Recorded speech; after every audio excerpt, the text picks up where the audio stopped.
Hey y'all, good morning. What do you say me and you, we go catch us some fish today? Blues, flatheads, don't matter to me. Whatever wants to play, I am more than willing. So I got us a cooler full of fresh bait here, and y'all, in this bucket right here, I have got us some premium live baits. I've got a big shell cracker in there. It's over 10 inches. And I've got us a live red horse sucker too. So we're gonna drop both of them down in addition to our cut bait today. Who knows what's going to happen out here, y'all. We actually got some current flow today too, so we're going to have some scent dispersion going down river here behind us, so fish can lock in and hopefully come find our baits a little more easily. So I'm going to put y'all on the chest here. We're going to go raw and uncut today, unedited video. Y'all going to see everything from the time I drop baits down till the time I roll out of here later on this morning. So we're going to start out we're going to do two different rigs today. Two different setups. We're going to fish with a total of 4 rods, but we're going to have a couple different things going on. So actually, you know what I'm going to do? Here's what we're going to do. I'm talking to y'all and ain't really paying attention to what I'm doing like I need to be. We're going to throw our cut bait off the back. So it's going to be cast out behind us, and then we're going to suspend our live baits directly under the kayak. So I'm going to take this is a gizzard shad here for bait number 1. It's a smaller gizzard shad. It was probably in that 5-inch range, 6-inch range. I've basically just cut the tail section off there so it'll bleed a little bit. I've got this on a dragging rig, which I'm just going to cast out, basically just to be able to throw out behind us, and this will be elevated up off the bottom due to that float. I'm just going to stand up here. I'm not going to throw it far. Just a light toss, because that current's going to sweep it back as it goes down. And I kind of want it right here. I'll show you the graph here when I get done. I'm going to show you how I've set up here where I have. And hopefully we're going to intercept some fish coming up this ledge or in and out of a creek channel today. I came out here, I launched a good ways upstream and had planned to fish a spot farther on up there, and changed my mind as I got up there. I thought the current flow today was going to be a little bit stronger than it actually is, and so when I got out here and I realized the current wasn't ripping like I thought it was going to be, a little disappointed because there was a nice current break up there. But I thought, well, if there's not enough current, it really wouldn't be worthwhile. So I thought I'll just make a run down river here, come hit a creek mouth, which I've had success in recently. So this one here, this is basically a whole gizzard shad. Again, it's a smaller shad, I don't know, 4.5, 5-inch range. I've cut some slits in it there just to get it bleeding, but left it whole. We're going to throw it out, same as we did the other, just a light toss. Let that current take it back, settle it down here, kind of just right on the break line, right where this ledge starts to come up at a steep angle. That's where I want those baits kind of hanging out. So we'll let this hit bottom, and then we're going to get our live baits out of here, and that's what I'm interested to see today. I fished this area recently. I've got a bunch of big fish down here, a lot of fish, but I've been using cut bait exclusively. I have not had any live baits until today. So we're going to drop these down here, and who knows what's going to happen, y'all. We might bust a big fish on these live baits, man. It's going to take a pretty big fish to eat. Well, I'm going to pull out here. Y'all going to see here in a second. Oh crap, I had a little drum in there too, and he's died. Our drum didn't survive, y'all. That's disappointing. He was just a tiny thing, but I thought we would, dadgummit. We was gonna stick him on a hook today at some point. He wasn't gonna be our starting pitcher, you know. We was gonna go to the bullpen with him. This one right here is what I'm most excited about. I love me some red horse sucker, and I especially love them this size when they're live. So there he goes, y'all. Let me hold him back up here a second. I need me a thumbnail for this video, y'all. This might be, it's dark out here right now still. What do you think? You think he'll be our thumbnail there? I'm having a hard time getting hold of him. He's looking rough shape though, ain't he? There we go. That might be our thumbnail possibly. We'll see. Poor lighting, red horse sucker. You should have made the sun come out. He's got a sourpuss attitude this morning because he's got a hook in the jaw and he's not happy about it. Or a hook through the back, I should say. We're going to drop him down. We're going to suspend him. I'm going to raise him up off the bottom 2 or 3 feet. And we'll let him kick around down there. He's had a rough night. I got him yesterday morning, and he's been swimming around the bucket with apparently a dead drum. So oftentimes when you got a small bait container, if one of your baits dies, they all start killing off. I guess it changes the pH in the water there. So thankfully the red horse survived. Hopefully our, oh crap, I just run that stinger fly here through my net. Y'all, in bad shape. There we go. Hopefully our shell cracker here has survived too.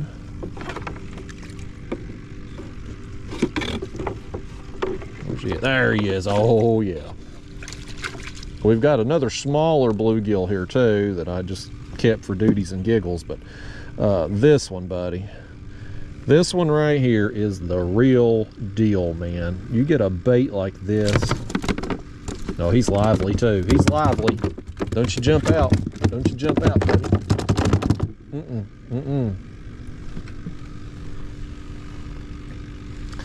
This is gonna be, boy, if we get this thing eat, man. Y'all hang on to your britches, because if this thing gets ate, buddy, we're in for a good time.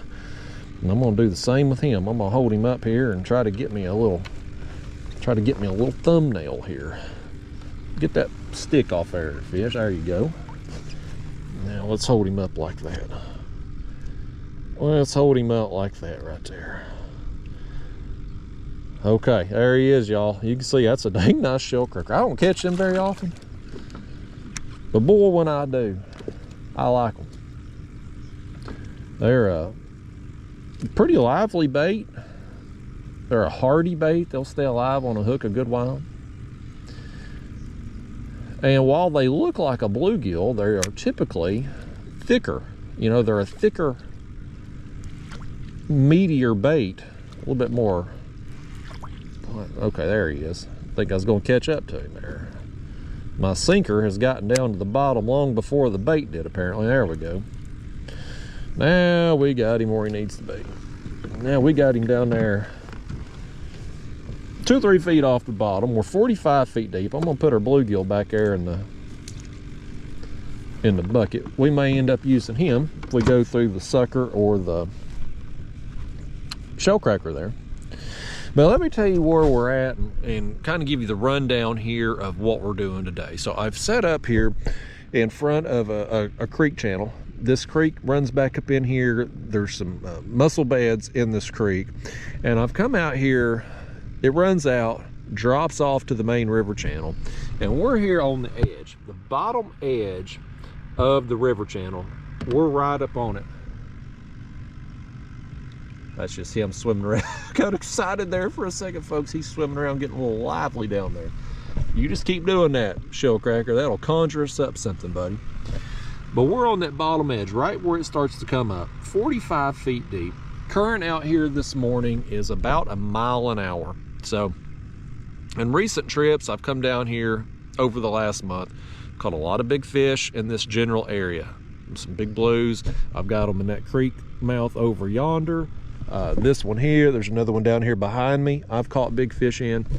It's just been it's been a productive stretch of the river lately. All these creek mouths have been producing fish. But every day I've come out, we've not had any flow. You know, it's just been lake-like conditions because they've not been generating at the dams. Well, the other day we had some pretty significant rain, and they've been moving a lot of water since then through the dam systems. And so we've got some flow out here this morning. Now I come down here thinking it was going to be just burning and churning out here. And so I was going to set up upriver. There's an old submerged dam up there. makes a tremendous current break. And I thought, man, with as many fish as we've had kind of in this general area, you get some significant flow, that'll be prime time, man. It'll be on like Donkey Kong. But I get out here, and yes, we have some current flow, but it's just not, you know, it's a mile an hour. You know, it's not like it's not like these fish really need to get off the treadmill or anything, you know what I mean? So I thought, well, I'll check out that dam. I had the live scope. I looked around. I didn't really see a lot of fish stacked up there or anything, so I just come on down. I was like, I'm just gonna make the run on further down here. We'll set up in front of one of these creeks and see what happens. We got these premium live baits, man. I want to put them to use. Bait was tough to get. Like, I didn't get any skipjack. I've been catching my fish lately on skipjack. We have none today. Zero, zilch. Couldn't buy one yesterday. But I threw the net. I got some shad. I threw the ultralight. I got that shell cracker there. Lucked into him. I rarely catch shell cracker, but I got him. Bluegill. Got that little drum there. I was excited about, although he's small, but heck with him. He didn't want to be a live bait, apparently. Got the best of him. But I also, when I was throwing the net for the shad, I got that there red horse sucker. Man, those are good baits. I love me some red horse, y'all. So anyway, I'm gonna put the camera in the chest today. Y'all gonna be my fishing buddies out here, for better or worse. If you're seeing this, something went for better apparently, because, well, I wouldn't be posting a skunk video. So we got on some fish. I'm gonna turn our pump off here because that'll drive us both crazy listening to that all morning. We've only got that one other bluegill in that bucket there that's alive, so he should be fine without the aerator going on. Maybe a smidge of wind noise on the camera today. It's not really blowing hard, but it's blowing a little, and I had a surprise when I got out here. I got my other camera out with the fancy pants microphone, and I go to plug in the battery pack to my camera, and it ain't sitting right, man. It's like it's not wanting to go in. I take a look at it. Well, hell, the port there that the cord plugs into, like it's partially broken half. Now how the hell that happened, I don't know, but I can't plug my battery pack into that camera. So we were going to be charging batteries all day, and so, or changing out batteries all day. Oh, we're already hooked up here, y'all. We're hooked up on the shad, on the rod cast behind us. We're hooked up just like that, man. A few minutes into the trip. These fish will feel a smidge bigger reeling them in just because of the current flow. It's not blowing, or it's not flowing hard, but it's more than what we've been experiencing lately. So you know what I mean? It's going to be a little bit different. I think it's going to be a blue. I felt him rolling down there. I've got plenty of shad today. I got a whole bag full, but most of them aren't very big. A lot of them were the yellowtails, thread fins there, whatever you want to call them. I got a lot of them, very few gizzards. So we're just gonna make do. We may take a bunch of them yellowtails and cut them up, stick them on a hook. You know, we'll take a small bait, try to turn it into a bigger bait. This fish here, so he's a smaller fish, but he's got a big attitude. Man, he happened quick, buddy. We're just a few minutes in. That bait's not been out long. This was the first one that we threw out there, though, so. Did you throw that bait off? Oh, you silly fish. I was wanting to use that again. That's one of our bigger shad there, fish. You gotta be a little bit more courteous to us, fish. On a day like today where we don't have very many big shad. And we could, here's another thing we could do. In the event that the live baits just aren't getting messed with here in an hour or two, since that red horse sucker wasn't looking too lively anyway, we could take and cut him up. Because I like cut red horse sucker too. You ain't getting no front camera time, fish. You're a larger dink. I ought to give you some front camera time just for being fish number one, especially so quickly into the video, but You out of luck, fish. That fish said he woke up feeling lucky today, like Mary Chapin Carpenter sang a song about, and he didn't get his front camera time. Let's grab us some shad out of here. Like I told you, I got a big bag of shad. I went out and threw the net, but most of them are that size. So we may have to end up taking and just putting 4 or 5 of them on a hook, you know, cutting them up, doing whatever we got to do. We'll make it work. We're gonna catch some fish today. I'm gonna take another smaller gizzard shad here. We'll cut the tail and put a couple slits in him there. Throw that out.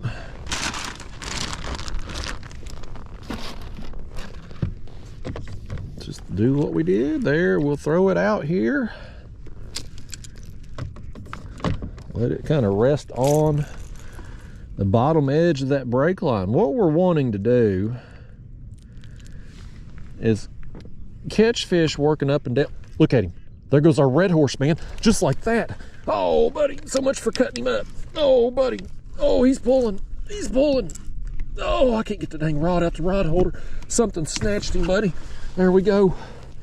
Oh, man, y'all, we're on him. We're on him. Something snatched him. Here I was talking about, well, if he don't get eat, we'll just cut him up. So much for that.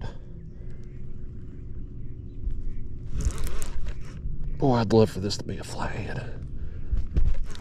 I think it's gonna be a blue. Here's what I'm gonna do. We're gonna start letting out line on this one here. Instead of casting, we'll just drop it down while we fight this one. I told you, y'all, man, I ain't them premium live baits, buddy. Premium. We're hooked up here quick, fast, and in a hurry today. I thought the current would help us, just dispersing scent, and if it was really high, we'd set up there on that old dam, but ended up running down here, and boy, I'm glad I did already. You know what would be, fingers crossed, y'all, that this fish ate this bait and he'll still be on the hook and we can reuse him. How awesome would that be if that happened? You can't have it all in life, folks, but sometimes things work out. Crazier things have happened. Boy, he nailed it though, man. I couldn't hardly get the rod out the rod holder. He was pulling so hard. And he's still pulling hard now, buddy. Boy, I mean, to be on the water and have lines in just a few minutes, buddy, this is a good sign. Real good sign, man.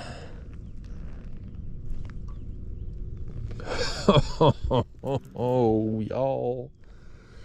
You picked a good day to come fishing with me, I'll tell you that. Let's flip that bail over back there. Y'all picked a real good day to come with me. We're getting bit this fast, this early. Just gonna take my time with this thing, man. We're gonna have to play him out anyway. I can't bring him in full of energy.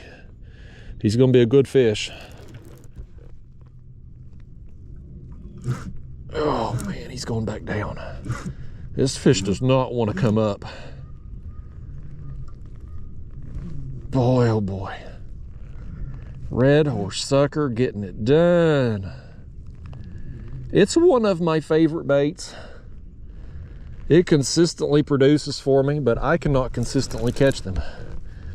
It's just every time I get them, it's pure luck.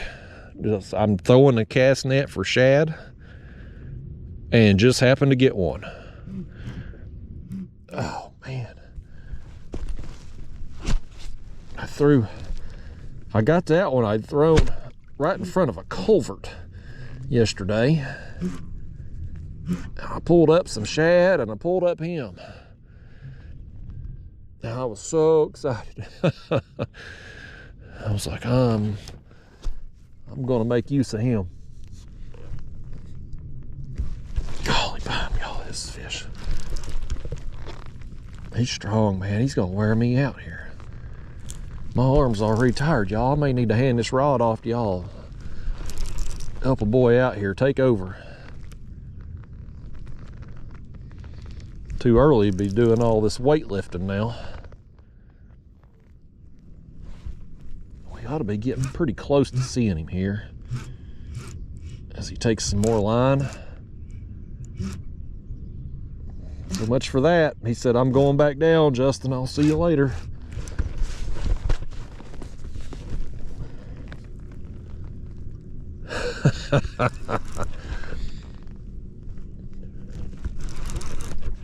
I love this, y'all.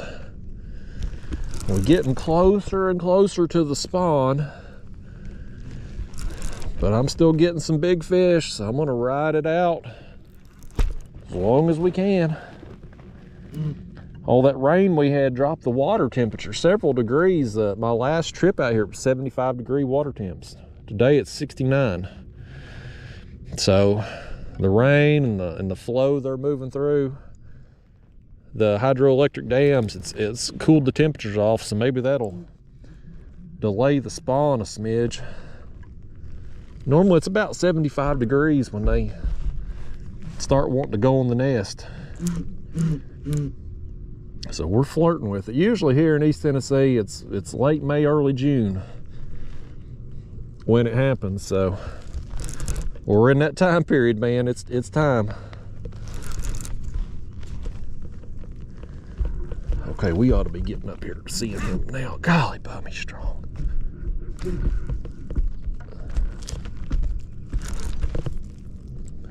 As long as he's fought, I got a feeling that red horse sucker, if he didn't eat him, he's probably going to have thrown off at this point.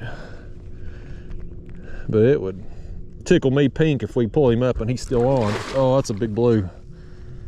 I saw the tail.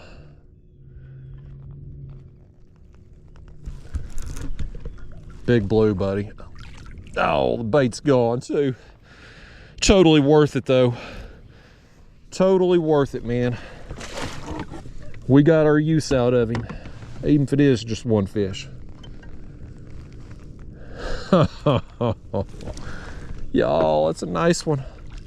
What a battle, buddy. What a battle, man. He's a really good fish, but boy, he fought above his weight class. I thought he was even bigger. Here, I'll tell you what I'm gonna do. Let me set him back a second.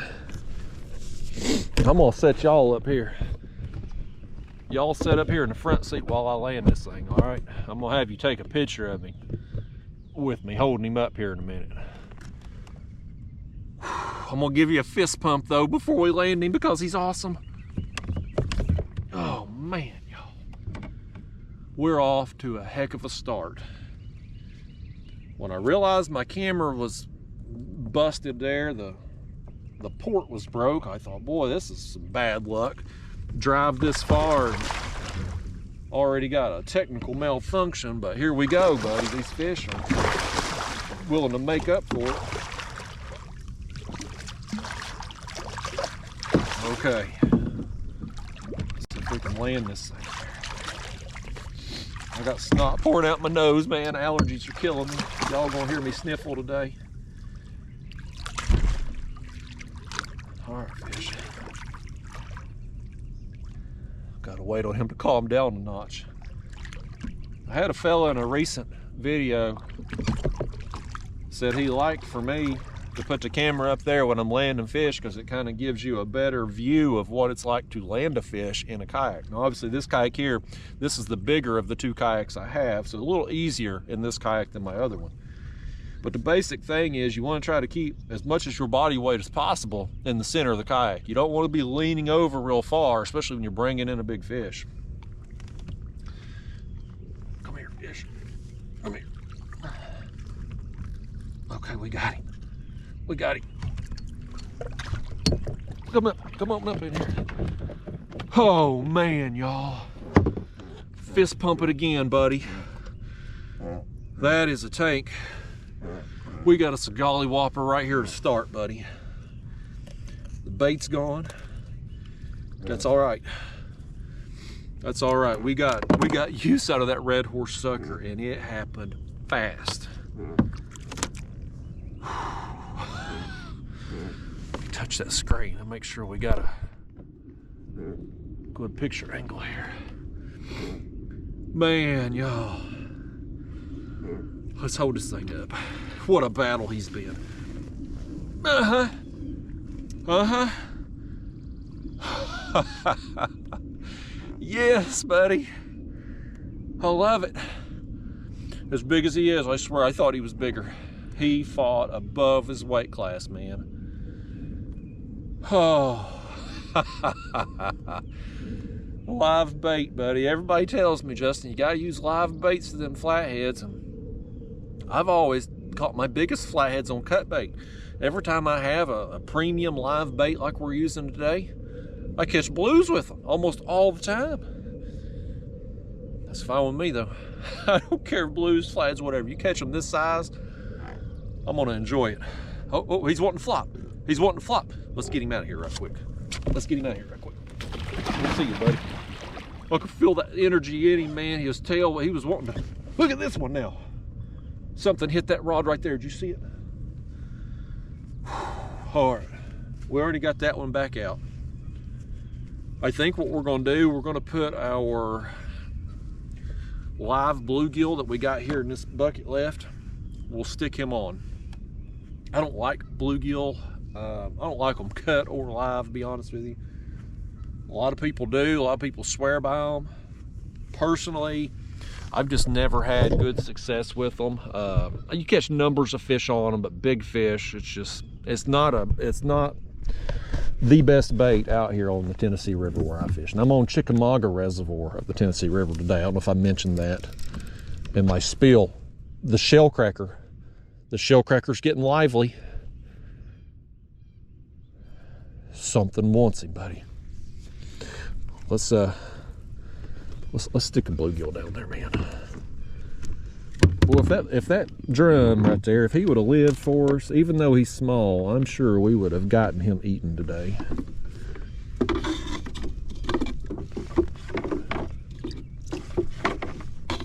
There he is. All right, it's our last live bait. Boy, I didn't think we'd be 20-30 minutes in and be on our last live bait, y'all. This is kind of nice. There he is. Do us proud, bluegill. Do us proud, buddy. Down he goes. We're gonna raise him up there 2 or 3 feet off bottom. Something clearly got after that shell cracker, because he was a swimming. I think what I'm gonna do, now that we got him set, I'm gonna reel in this and just check. Oh, we got a fish on here, y'all. He hit it. I guess he just sat there with it. I thought he had just hit it and come off. I thought it was a hit it and quit it kind of situation, tap it and scrap it. But no, he's on here. It's not gonna be a very big fish. I thought he might have ripped off the bait. Some shad, a little bit softer bait. They tear easier. I'll be damned. Look here, we got us a flathead. He's tiny, and we're gonna lose him because he's just skin hooked. He's skin hooked right there in the flesh. Tiny flathead. But we got us one, by gosh. This flathead here, even if he had wanted one of them live baits, he'd have never been able to eat them. That 10-inch shell cracker and that big sucker we had, there was no way. He's a cute little thing, ain't he? Flathead, you're about small enough. I wouldn't do it to you because I like flatheads, but we could about use him as a live bait. Well, I guess we need to get us some more shad here, folks. Boy, y'all, I mean, we're just We're not even 30 minutes yet into this video. Got 3 fish, including a big blue. I mean, buddy, it's on today. Let's take some of these little yellowtails here and run about 4 of them or so on the hook. I'm gonna take a scissors. I'm apparently gonna throw a leaf down there too. These fish, they wanted some salad with their steak today. I'm gonna just take some scissors and just cut them a little bit, you know, get them bleeding. And in the current, here's what's gonna happen. So I don't want to cast these because they don't cast particularly well. They'll oftentimes pop off a hook when they hit the water. But I'm gonna let this sinker just go down. And when them baits are down there in that current, they're gonna be moving along a little bit. And as they turn and they spin, there may not be enough clarity down there today, but you know, them eyes on them baits, when you're using a head bait or a whole bait like that and they're turning in the current in their eyes, I think that kind of helps the cause a little bit. Yeah, we're just gonna let that out just like that. It'll be up off the bottom a smidge with that float.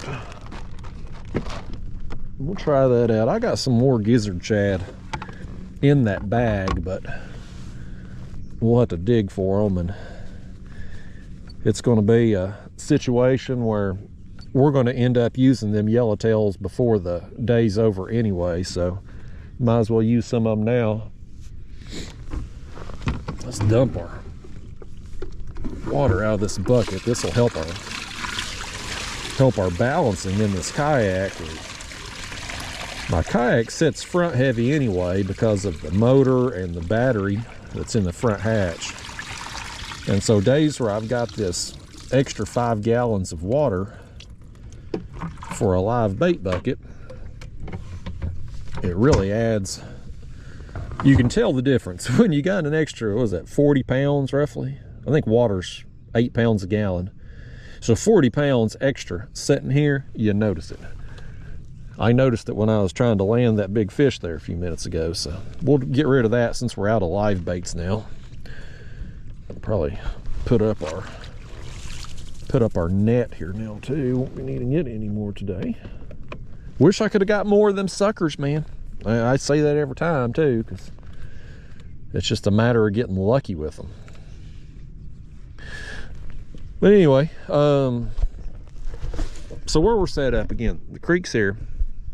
We're on the main channel ledge, so fish coming up and down this way, we're gonna hopefully get them. Fish coming in and out of the creek, we're gonna hopefully get them. And the current, since it's going this way, fish that are maybe working up this ledge or would maybe go into the other creek here behind us, maybe they come on up, since we're putting out some oil and some blood there. So, oh man, we're off to such a great start. This is amazing. You know, I got irritated. For every time I deal with technology, I get irritated, man. Because I got that camera that I can use the Bluetooth mic, you know, all fancy pants microphone and stuff.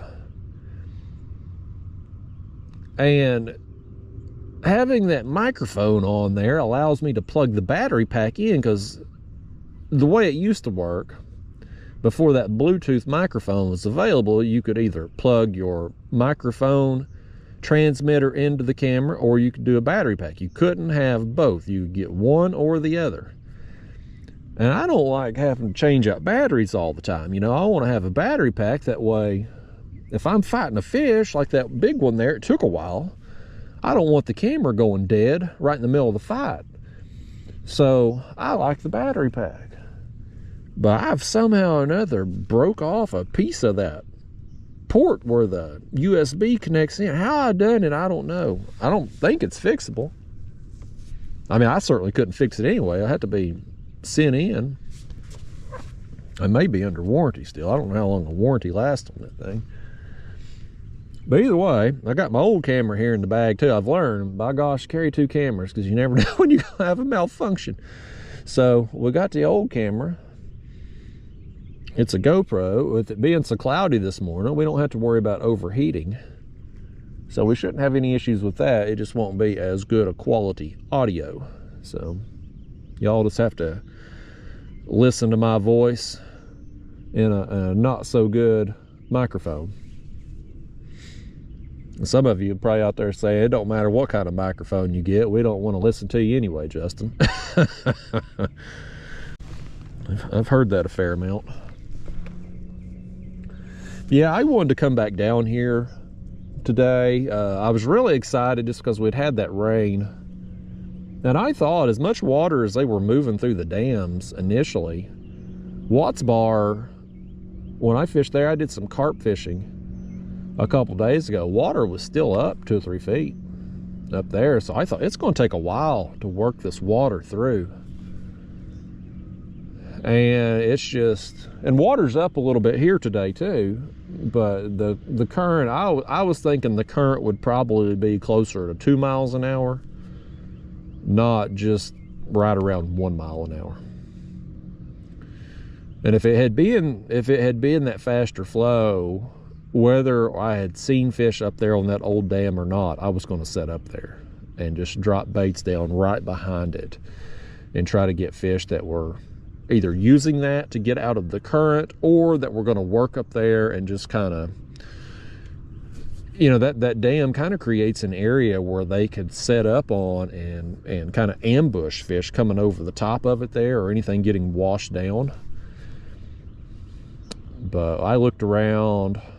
I got down there, I saw what the current flow was, I looked around with the live scope, and I was like, yeah, I just wasn't feeling it, you know. My gut said, just come on down here where I've been getting some fish, and we'll use the current to our advantage today, even though it's not as fast a flow as what I had thought we were going to have. It's I mean, more than enough flow to get us a scent trail going, which is something we haven't had on recent trips where I have come down here. I mean, it's just been flat calm on those trips. So we have depended on fish coming to us, you know, and I've talked about this before. One of the reasons why I have kind of gotten to the point where I focus so much on the contour maps, like fishing precisely, is because a lot of the days I fish is in the morning hours when TVA is not generating any flow. And if you don't have that current flow to disperse your scent, you are dependent on fish coming through your baits to find them. Like, they can't find what they don't know isn't there. And so you can't set up on a place just out at random when you don't have flow, because they'll never find your scent. So you kind of have to work those edges and those contours and the break lines and just be able to put yourself in their path, whether it's working up and down a ledge or in and out of a creek like this. Like, we're set up, whichever way they're going to move, we are set up to get them. And that will help us on the days where we don't have the flow. But you get a day where you do, and like I said, it's pushing our scent a good ways down. And these fish, even though like these shad we've got cut right now, they're smaller, right? Like, it's not like they're just dripping blood and oils. But these catfish, they're basically one big tongue, if you will. I mean, they can pick up on a very small amount of blood and oil in the water. So like, they can come find it. Boy, we found some already that's come and found it, man. I wish that we could have. I mean, don't get me wrong, I'm happy with the fish that we got on that sucker, but I'd give anything if he had left that bait on the hook. Even if it was dead, we'd have cut it. Because I've caught a lot of big fish on cut red horse sucker too. It's a good bait. It's just so hard to get. I mean, they're prevalent here, but I've never caught one on rod and reel, ever. And I mean, I've caught a lot of carp now while I'm out carp fishing. I've caught a variety of species when I'm ultralight fishing on the gulp, man. I've caught fish that you wouldn't think would eat a gulp. I've caught damn gizzard shad. I've caught 2 gizzard shad on a gulp. Like, you know, the shad, I mean, they're plankton eaters. Like, they're not eating other bait fish typically. But I've caught 2 of them in the mouth on a gulp minnow. I have never caught a red horse sucker on rod and reel. Back rod. We got another one on. That's them shad. We put them yellowtails on. Something's got them. Boy, it's on today, man. It is on today. Today's a good day, man. And we may catch some more fish today too, just for the simple fact I got 4 rods out. I've been bringing my pedal kayak and fishing with 2 rods because I've been launching back here in this creek when I've come down. Now today I used a boat ramp way on upriver for this kayak, but I did that because, you know, again, I thought I was going to be fishing upriver. I just made the run. This is a smaller blue here. You got several more years to go before you're going to catch up with your golly whopper cousin we caught a little while ago fish. He says he'll get there someday. He said he's gonna keep on eating and growing and trying.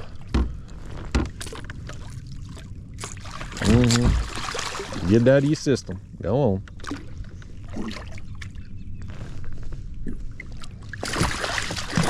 This fish here, I hope, here's what I hope happened. I hope he come up to eat those baits there. I don't care if he got 1 or 2 of them, but I hope some of them got knocked off. And I hope that they're just down there just kind of chumming the water, you know what I mean? Just more bait, more scent. Give me that hook back. There we go. All right, y'all, there he is. Not much to look at, especially when the bar's been set so high, but it is another bite. And we out here to get bit, so mission accomplished. Let's do the same rig that we did for him. Put on some more of them, put 4 or 5 of them on. This is the bulk of our bait is these smaller shad. So we're gonna have to just work them in today regardless. I'm just gonna run that hook point through the eyes. I had a hard time catching bait yesterday, buddy. I spent about 3 hours trying to catch skipjack, and you know, with the faster flow and all, where I had been getting them, I didn't try going to the dam with them spilling. I didn't want to go up there in the kayak with them spilling at the dam. Like, it was just not safe. Other place I'd been getting some skipjack, it was kind of blown out too, and so I hit another area that's sometimes produces, hold on, we got a clump of debris going down river here. Let me let it go by and then we'll lower our bait. Don't want all that getting wrapped up in our line there. Okay, all right, down they go. But anyway, I went and hit another area that will be good for skipjack in probably another month, but I thought I'd go try it yesterday and it just didn't produce. I spent about 3 hours trying to catch skips and I just never got the first tap, never got the first bite. So I was like, well, I thought that might happen, so I had taken my cast net with me, and I'd taken my ultralight rod. And I caught some bluegill with the ultralight rod, and I didn't want to, if I had only had bluegill, I wouldn't have made the drive down here. I just don't have enough confidence in it to, I mean, sure, we'll probably catch some fish with it. We'll get numbers of fish, but I wouldn't, if I make this kind of drive, I'm wanting big fish. And so I threw back, you know, the bluegill. I kept one there toward the end of the session there, which hopefully we'll catch something on, but got that shell cracker. And then in that little drum, and I threw the cast net quite a bit too. Like, I mean, it wasn't normally the one thing that live scope has been good for. I can't go out and target catfish with that live scope. I can find crappie with it sometimes. I've gotten better at it with the crappie fishing, but one thing that live scope, where it has really shined for me, is when I'm out there trying to net shad, because I can move along and find those shad with the live scope and know exactly where to throw my net. And I can also too, this is a big deal when you throw in a cast net, I can avoid throwing my net over snags. Now, how many of y'all out there throw a cast net and you've threw them over a stump or into a brush pile because you didn't know it was there? And you end up losing your net or ripping it or having to cut it, whatever. That don't happen with the live scope. So it's a big help in that situation. But buddy, I just couldn't, and maybe it was because our water temperatures had that big change. I mean, we're down 5 degrees here. Maybe it's moved some fish, but I just didn't find a lot of shad. Most of the shad that I have in that bag right there came on about 2 throws, where one was in the culvert there that I mentioned. I got some net full of shad and that red horse sucker there earlier, and one I threw around a dock and got a bunch of them shad. But otherwise, I mean, it was just hard to get bait yesterday. But we got enough, you know. I grinded it out and we got enough, and we're going to make use of it out here this morning. I'm going to fish till it's probably be a 4-hour trip or so. I got some stuff I got to do this afternoon, and of course I got about an hour and 20-minute drive to get back home today, and I got to go to Knoxville this afternoon. So we'll put in about 4 hours out here this morning. I would have, normally this time of year I like to be on the water at sunrise. Today, of course, there wasn't going to be no sunrise regardless because of the cloud cover. We weren't going to see it anyway. But I got out here a little bit later today. The bite I'd been on before all this, extra flow and the water condition change was a mid-morning bite, like 8:30 to 10 o'clock, 11 o'clock, that range. Now, typically, and this is just from my own personal experience, when I get on a bite around a certain time period, that bite usually persists until you have a major change, whether it's weather, water conditions, current flow, etc. Usually you get on that pattern and it'll continue going until you have a change. Well, we've had a change now, so that may affect the timing of the bite potentially. It could be earlier now, it could be later now. Throw that in the fact that we're coming up on the spawn here any time now. A lot of these big fish are going to go on the nest, and I've talked about this before. Just because you have the spawn going on don't mean you're not going to get bit. In fact, you're going to catch a lot of fish during the spawn. We'll get a bunch this summer. Now, most of them will be smaller fish, but you will get some larger specimens throughout the normal spawning time here in the summer months, because one, all the fish don't go on the nest at the same time. Some are going to go early, then you'll get the bulk of the fish go on the nest, and then you'll have some that go on late. The other thing that you have in your favor is the fact that the female fish don't stay on the nest. It's the males who stay behind to guard the fry. So the females, they go in, lay their eggs, they do their thing, and they're gone. So you can catch a big female cat, unless they're just on the nest at that time that you're out there, like, you're going to have another chance at them. So, you lose a big percentage of your trophy size fish that are going to be on the nest. Half of them I don't know the percentage of male to female fish. I don't know if it's like a 50-50 split or what, but the male fish you're going to lose access to.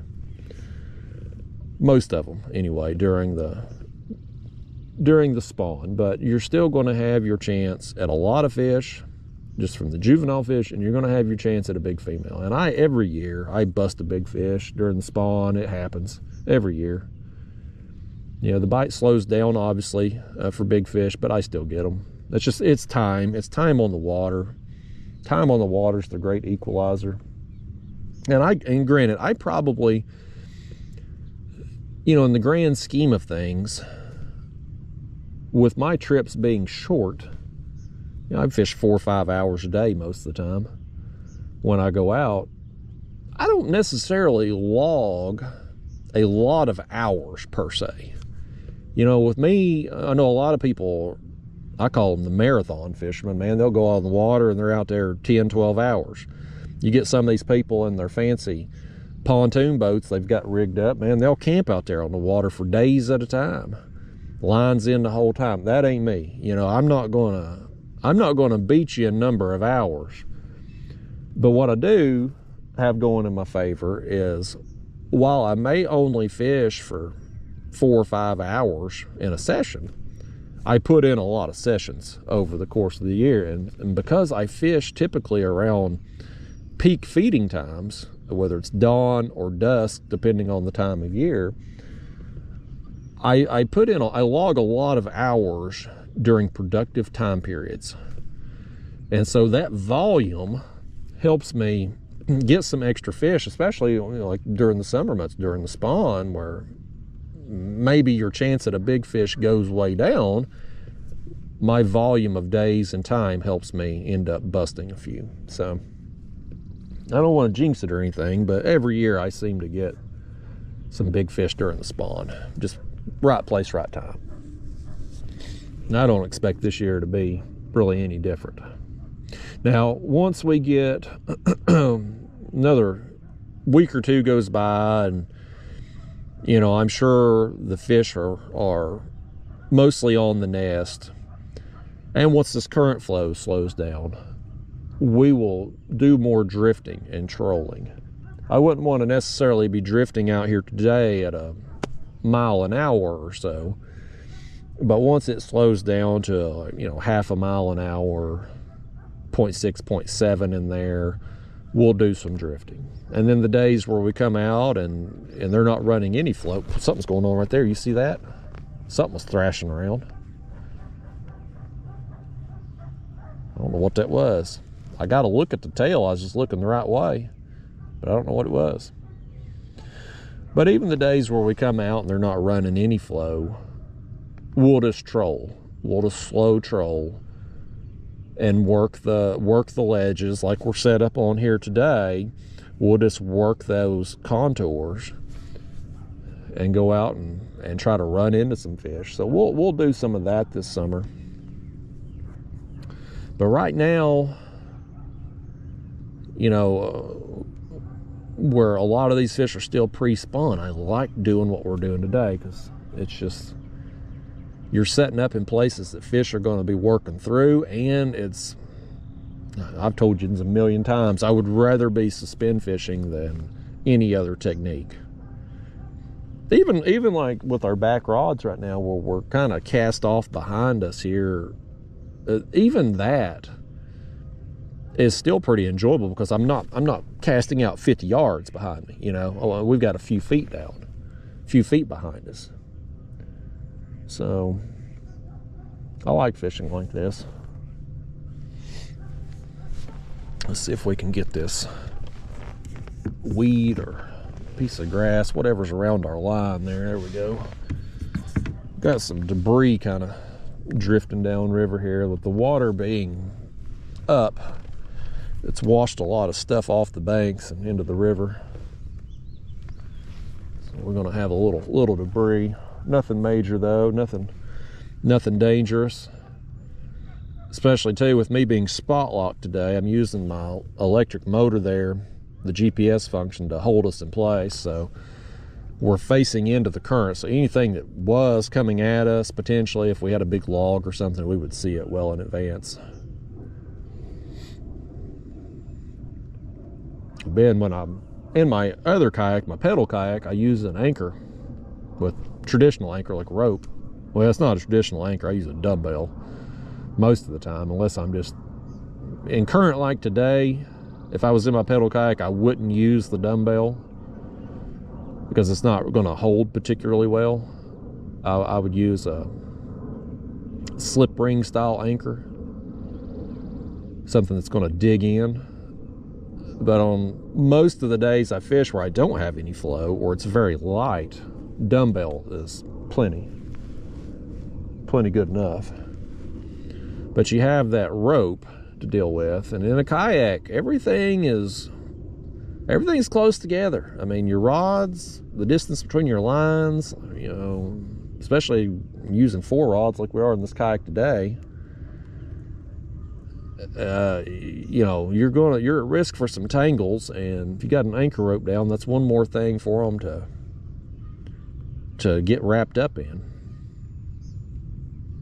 And I've wondered too, I think I was about to go on this topic and then that fish hit earlier, but with us having 4 rods down today, the potential to catch 4 fish at a time is there. It's a possibility.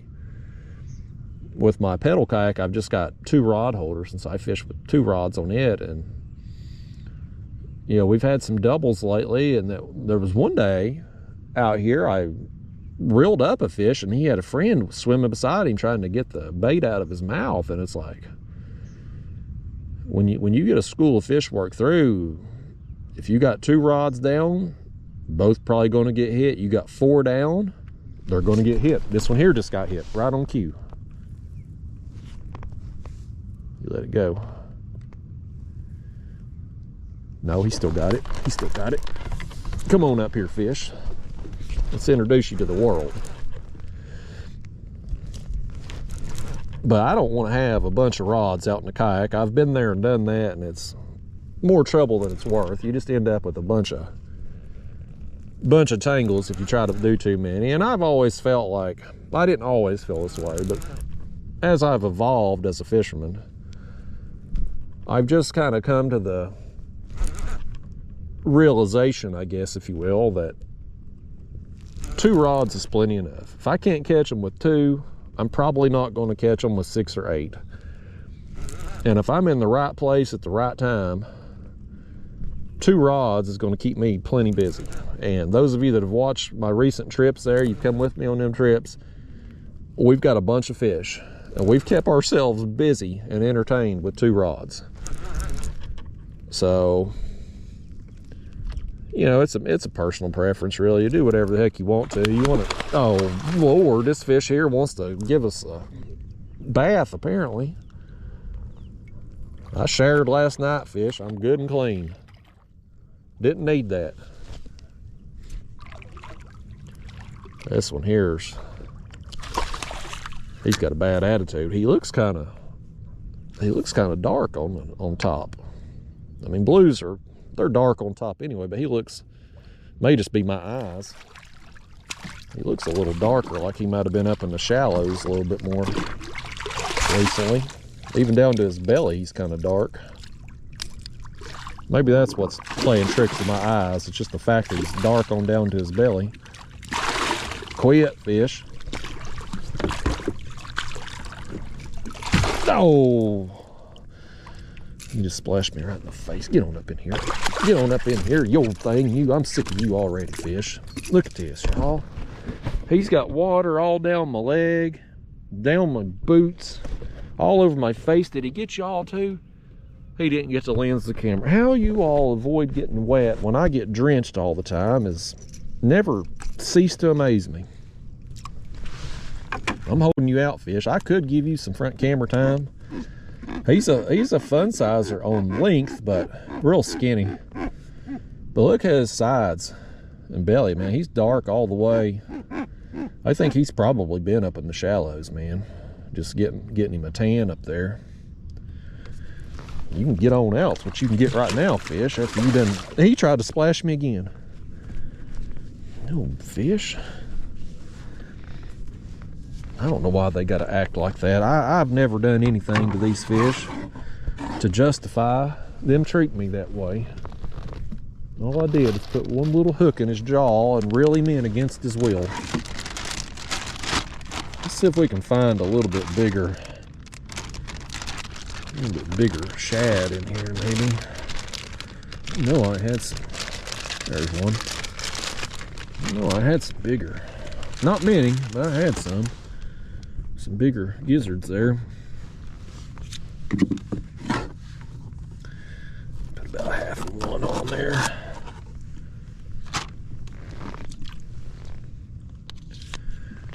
It's starting to sprinkle a little bit. I hope it don't do anything more than this, because I don't have a rain suit or an umbrella. It was not supposed to rain this morning. I got down here and saw that it was cloudy. I even looked at radar and the weather report and all that before I got on the water. I'm like, do I need to put on my rain suit? The radar was clear. Didn't have any chance. It wasn't even like a 10% chance of rain or anything. Not even that. It was nothing. It just said cloudy. Here we are sprinkling right now. Weatherman may be about to stick it to me again. I'll deal with it though. To catch a fish like we're getting today. I may gripe and complain about it, but I'll deal with it. At least it's not miserable cold. I can deal with being wet, but what I don't like is being cold and wet. And at least we're at the point in the year now where I don't have to worry about that. Although it was a little cool the other morning. I went out and went carp fishing, and it was a little cool that morning. Got a ski boater going by. I was hoping not to see him. Filming this here on a Monday, I was hoping we wouldn't see many bass fishermen today, and I was hoping we wouldn't see any pleasure boaters, but so far we ain't seen many. They wasn't but 2 bass boats up there at that boat launch that I put in at. And again, it's more convenient for me to put in over here at this little back of this creek over here. But I just can't put this kayak in. I mean, I could, but I can't do it easily. The concrete over there, it's all busted up, and so I can't back down into the water with the trailer for this kayak. And this thing, man, it's just so dang heavy with all the crap I got on here. And you can make an argument why I don't need any of that crap. I mean, hell, look how many fish I've caught recently in my pedal kayak with just a basic 5-inch graph and a dumbbell for an anchor and 2 rod holders. Man, I've caught a ton of fish with that setup and can launch it literally anywhere. But this kayak does come in handy at times. If you're making a long run, it's nice to have the motor. If I'm in a tournament, the extra space is nice because I got to put my measuring board in here. Got to be able to measure fish, So it's got its advantages and disadvantages. I got caught out. I told this story on my carp trip, so I won't rehash it again. I'll give you the Cliff's Notes because I know a lot of you don't like carp fishing and don't watch those videos I put out. But I almost sank this kayak the other day. Right after we'd had all that rain, they had the spill gates open and running all that water, and I had went out the day before my carp trip, and I was going to throw out some feed, just try to get them in that one area there of where I was going to be fishing in that creek, because the water, I knew the water was up, and I thought it may have possibly spread them carp out or something. So like, I'll just throw out I had some time that afternoon. I'm going to throw out a 5-gallon bucket of feed. And I got on the water, and the wind was blowing pretty hard. It wasn't like a hurricane or anything, but I mean, it was blowing 15, 20 miles an hour. Not ideal to be out in a kayak and high winds like that, but I mean, I've been out in far worse. And the section of the river I was on, it's not like a huge wide open section of river, so it's an area that I have hit in the past on higher wind days just because it's not so wide open and you don't get as much chop typically. But I got out there, man, and the wind was just blowing the perfect direction. Like, it was blowing perfectly upstream on this long stretch of straight river there, basically. And so it was blowing perfectly upstream against the significantly faster flow from where they were spilling there, and it was just creating huge chop. And going up was a little bit, the butthole was puckered a little bit, you know, going upstream, but I was kind of riding on top of the waves going up. But coming back, I was having to go into the waves, and so I would go up one wave and crash through the next, and all that water would come over the bow, and that front hatch ain't worth a diddly doo-doo in those situations. And I was taking on all this water inside the hull, and by the time I got back to the car, because it was a pretty good run, my kayak, I mean, you can see it sets up pretty high off the water. Normally, I don't know how well you can see that over there, but like the top edge of the kayak was at the water line when I got back to the car. I had so much water inside the hull, so I was like, I was driving home, you know, pissed off and butthole still puckered because of the ordeal I had just been through. And I was like, you know, if I was in my pedal kayak, this wouldn't happen right now. One, because I wouldn't have all the weight in the kayak, and two, because that particular kayak is made for rough water. Like, it sheds water really well. Whereas this one, oh, we got a fish.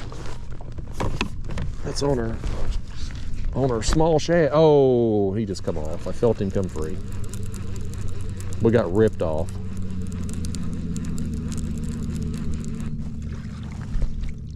Well,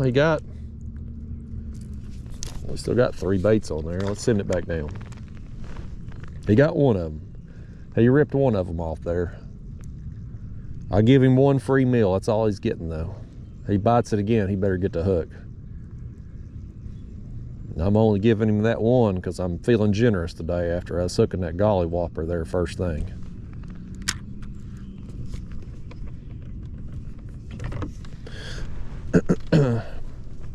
Yeah, y'all, it was an ordeal. It was scary. I've taken on water in this kayak before when I've got caught out in storms and just choppy conditions, but I've never taken on that much. And there just wasn't a place for me to get out of the wind, to like pull up on the bank to drain it. Because it's just, that section of the river is just a big long straightaway. And so had I gone to the shore, I would have probably flipped just because of the waves, the way they were coming and how much water I had in the hull, because it was listing side to side. Like, when I would go over one wave, it would move me a lot more severe, and then when the water inside the hull would slosh back, like it would, like, I mean, I had genuine concerns of going over. This time of year, I ain't all that big a deal, you know. It wouldn't have been no hypothermia or anything. And that section of the river was so narrow, like I would have easily made it to shore, but didn't want it to happen. That's for dang sure. I hope at some point in time in the near future, one of these companies is going to step up and make us a kayak that's more suited for what the typical kayak catfisherman wants. Yeah, there's some kayaks out there now that's, we got one on this back rod this way, on that gizzard chat. Let's reel us in this one. Felt him pulling. I was like, boy, we're hooked up again, man. I could just feel, that's one thing about fishing out of a kayak. I don't care which kayak you're fishing in. When a fish hits, you don't have to be paying attention to your rods to know it, because you're going to feel it. When the rod goes down, you know about it in the kayak. I hope he left that bait on. This is our, they can have all them yellowtails they want, but I don't want them throwing off these pieces of the larger gizzard shad. I'd like to have more of them big hand-sized gizzard shads, so I just couldn't find them. Okay, he's got that bait in his mouth. Bad news, fish. That free meal, it ain't so free, buddy. I'm taking it back. He says, the heck you are. Oh, you watch me, fish. You watch me pull that thing out. I'm going to. I'm gonna take it right back out. I'm stingy like that.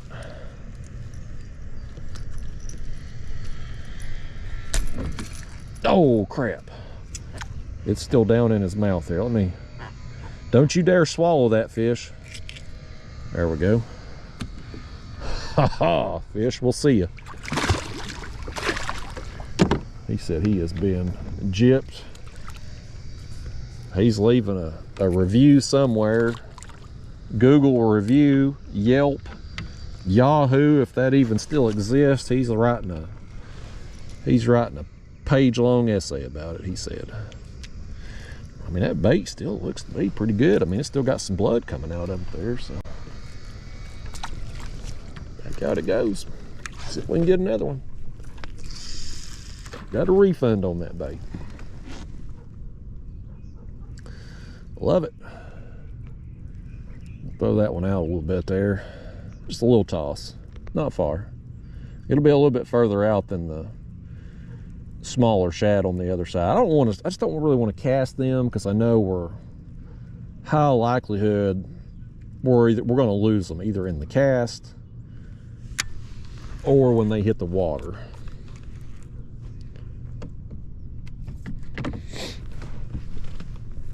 But yeah, I'm hoping at some point in the near future we're going to have a kayak that's more suited for what we need. And there's some on the market now, like New Canoe. The New Canoe Unlimited is a pretty good design, but it's just piss poor quality because it's New Canoe. The plastic's real thin and the holes are going to flex, and I know how much I may not log thousands of hours on the water, but I log lots of trips and lots of concrete boat ramps and rocky shorelines, and it takes its toll on the plastic hull. Like, I've added plastic to the bow of this kayak a couple times, just building it back up where I just constantly wear it down. And so if you get a kayak like them New Canoes that are just real thin, I'm gonna burn through it in no time. And I've had bad experience with that company before anyway, with a previous one that I had tried. And so I don't really, while the design is okay, I don't really want one of those. And they set kind of low in the water too, so you're going to take water, and when you get on real choppy conditions, you're going to take water over. Now, you got plenty of scupper holes and you can drain that water out, but you're still going to take it over the bow. Now, my friend Ryan, he's got the Jackson Take 2 kayak, which is intended to be what the company made it for. Wasn't a fishing kayak necessarily. It was made to be a recreational tandem paddle kayak for like 2 people to be able to paddle, and it's big enough where they could carry camping gear and all that stuff. Now, Ryan has modified his. He's made like a DIY seat base where he can spin around and fish backwards off the kayak, and he's got a big rod rack on the back because he likes pulling planer boards and stuff. And so, you know, he's done some DIY work with his, but the platform itself is pretty solid. It sets up high enough off the water that you can kind of, you know, you're going to take you're going to take water over the bow in any kayak when you're in real choppy conditions. But his ride's a little higher than the New Canoes, and this is one thing that I want in future kayaks is no front hatch, none. Or if it has a front hatch, it needs to be like my Old Town pedal kayak, where you've got a raised lip with a lid that sits down with like a gasket on there. When you've got a situation like this Hobie here, where you've got this channel that goes down. Now the lip is raised inside that hatch right there. It's raised, right? But water goes down in that channel. And so when I've got this bow mount on and the weight in that front hatch, like, it don't drain out like it should, so water just ends up inside there. And so I would prefer a kayak that doesn't have a front hatch. You know, I just like to eliminate that. It's just we know in the kayak catfishing world, most everybody at this point, especially the tournament people, you're going to have a bow mount motor. You're going to have extra weight from that on the bow. So just eliminate the front hatch. That way you don't have to worry about taking on water in that spot. So I think the ideal kayak catfishing rig would be an open bow up there. So I'm hoping at some point in the near future we're going to have a kayak that's more suited for us. It's a good quality, thicker plastic kayak that's kind of just a wide open space, lots of floor space, that having the ability to have a swivel seat where you can fish off the front or the back.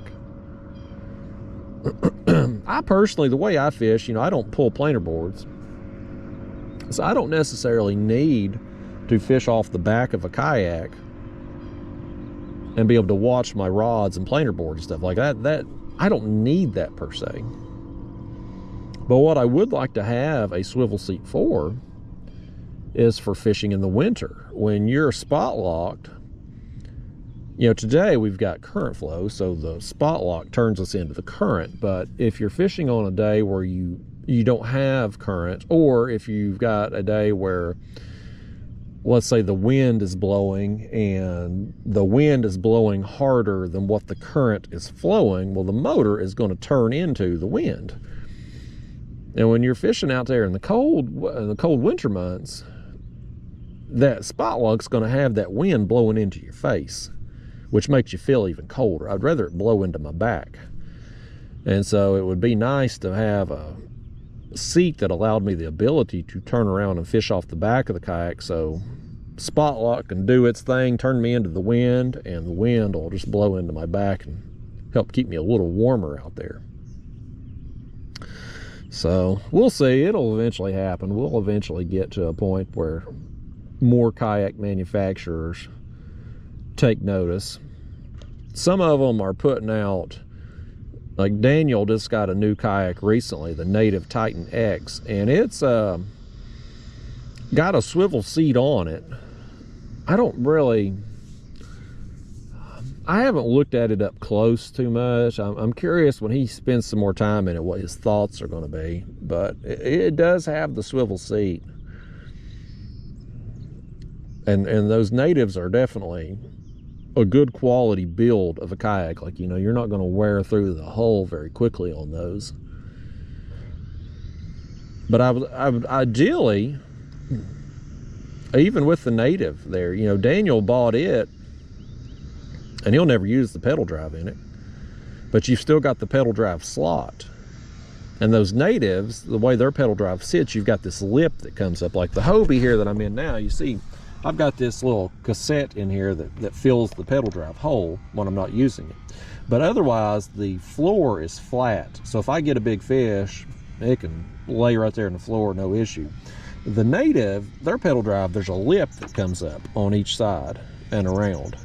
So it cuts into your floor space a little bit. And so I wish Native, if they want to do that kayak, make a non-pedal version of it well with a flat floor. I think there would be a market for that.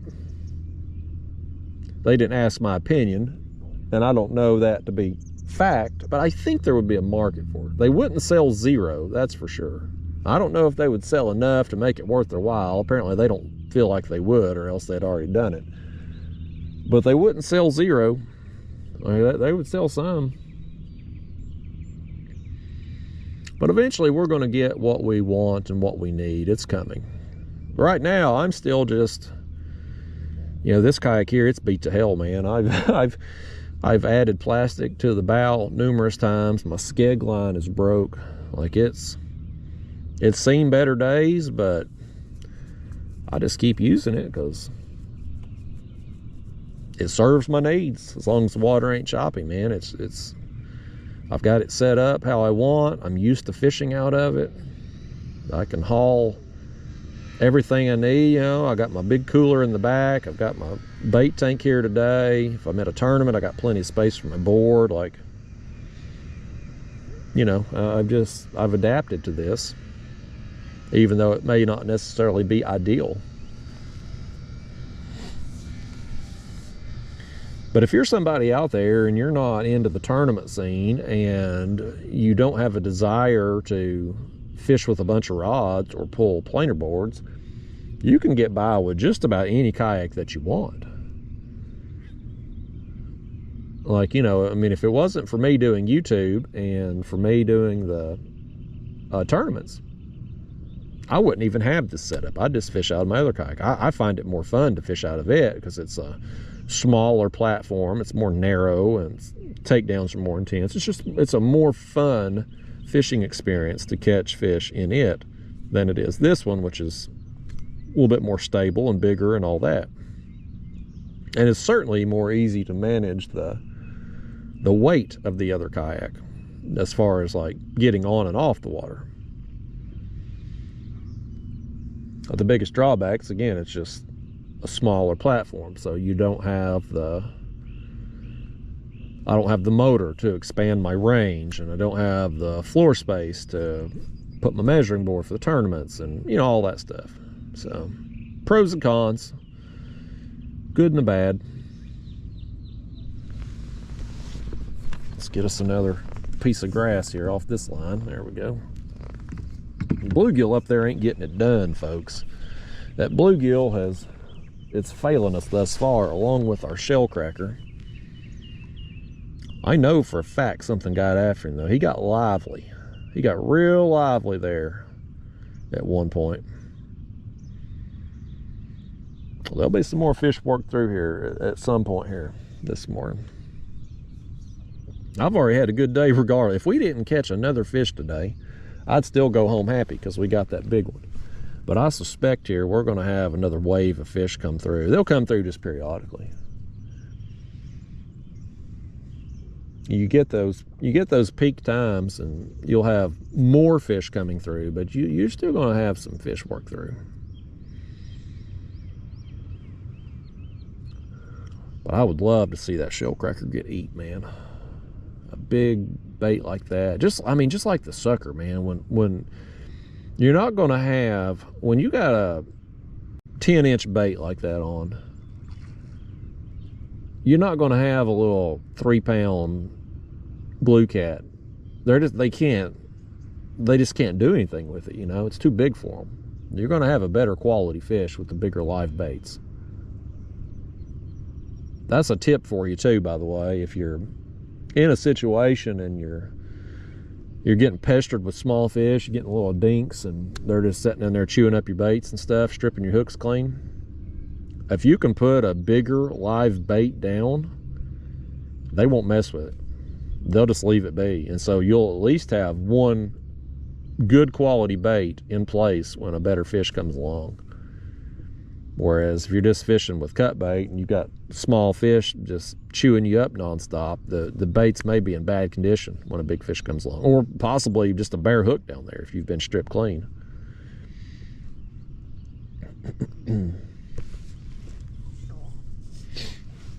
There goes y'all's stick floating by. Let's make sure it don't catch our back line there. No, we're good. That stick right there was courteous. It worked around us.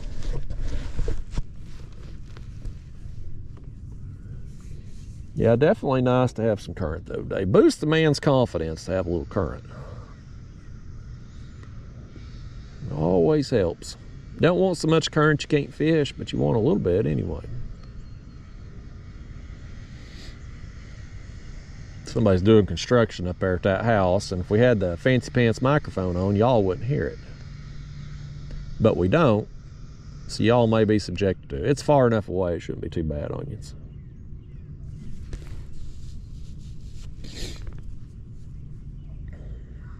He's probably building him a shelter of some kind up there. One of them secret rooms to hide in. That's apparently a common thing now. These rich people and stuff, they're building these rooms within their house, like these secret compartment rooms where they can go hide in. I guess if we have a purge at some point, you know that movie The Purge, it's kind of a science fiction horror movie type thing, but I could be talked into voting for it, to be honest with you, okay? If it ever came up, if it was ever on the ballot for us to vote in having a one day of the year purge of society, like I could be swayed into voting for it. But the people who have them secret rooms in their houses, they would be safer than somebody like me. I'd have to go on the offense during the purge, because I couldn't sit at home and play defense. I'd get got for sure. Old Daphne the dog sure as hell ain't gonna protect me. She'd be jumping up and down and taking her babies and her bone to any intruder that come in, just wanting to show them all her toys. That's what she does. Somebody walks in the house, it don't matter where Daphne's at, she'll run over there to her toy bin, grab a toy, and come back, just like this fish grabbed a bait right here. The old Daphne, she likes to show somebody, and he come off. Just a little smaller one. That's what she does, man. She goes and she wants to show you her toys and her bones. Once you've looked at one, she'll come back and get another one and want to show you it.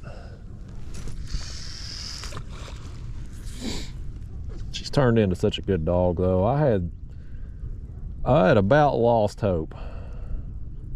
There were so many times like I was regretting getting her, and there were some times I was real close to taking her back to the pound, man, because she was just, her behavior was so bad.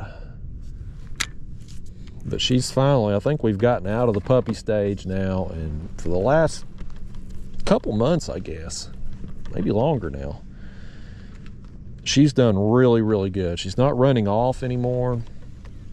She ran off one time recently, and she didn't run off on me. My girlfriend had got over there before I got home, and she let her out, and Daphne seized an opportunity to run off. But beyond that, like, she's been really good lately.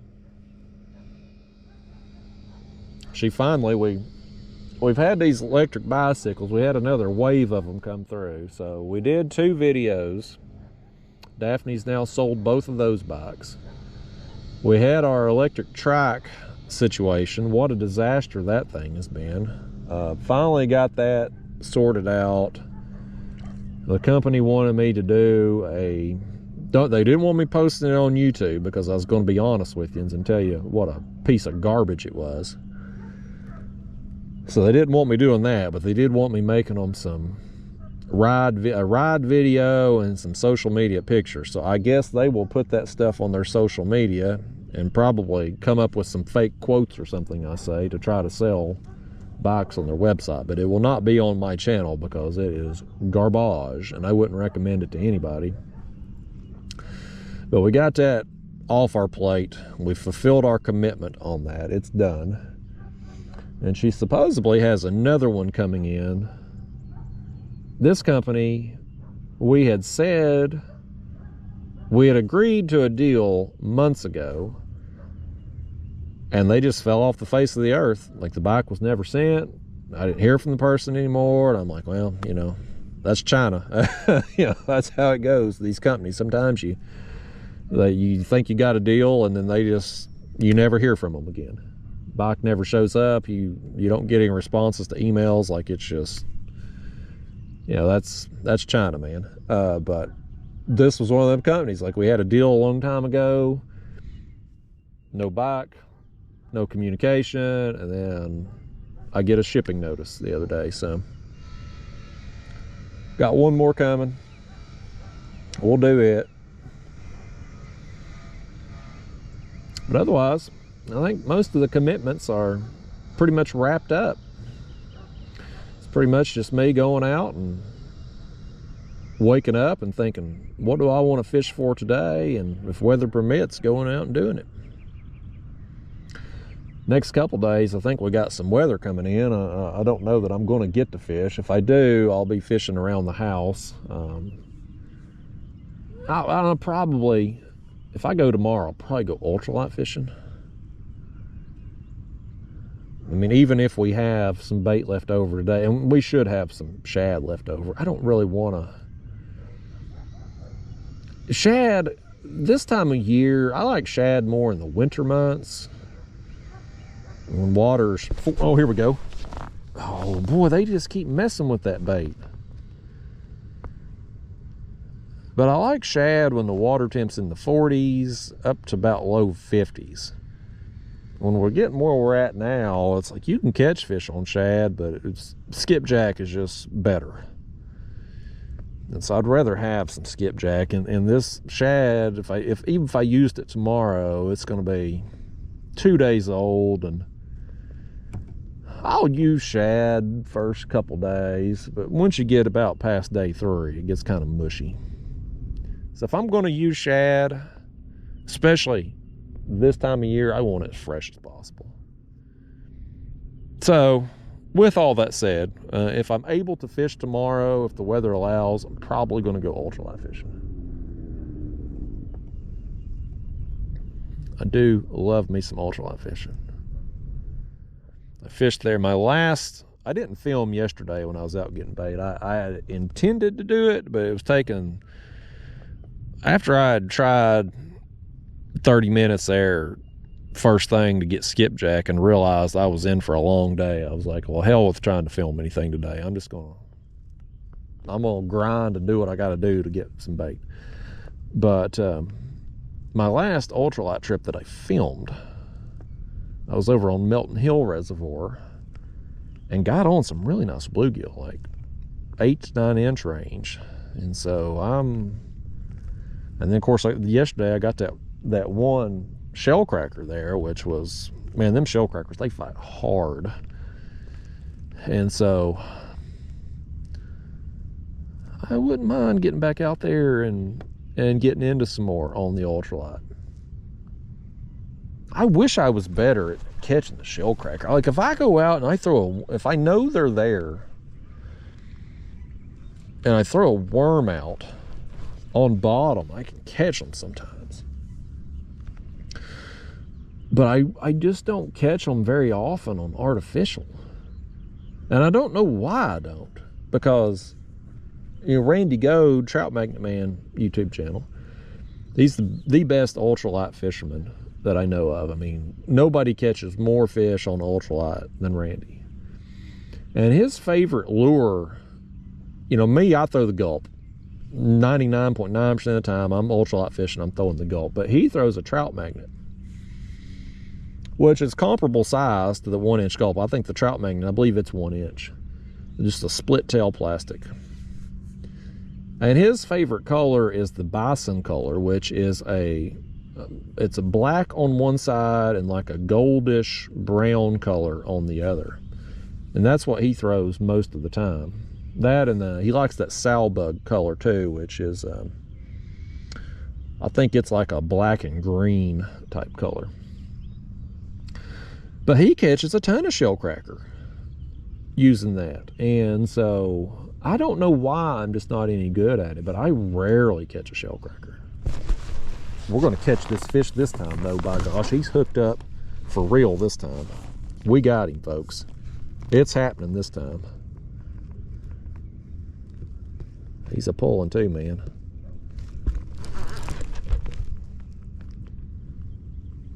He's giving it all he's got down there. we'll take a look at this bait and we get it up, assuming he left it on. I may put another one on and just keep it in case we need it. I wish we had some skipjack today, man.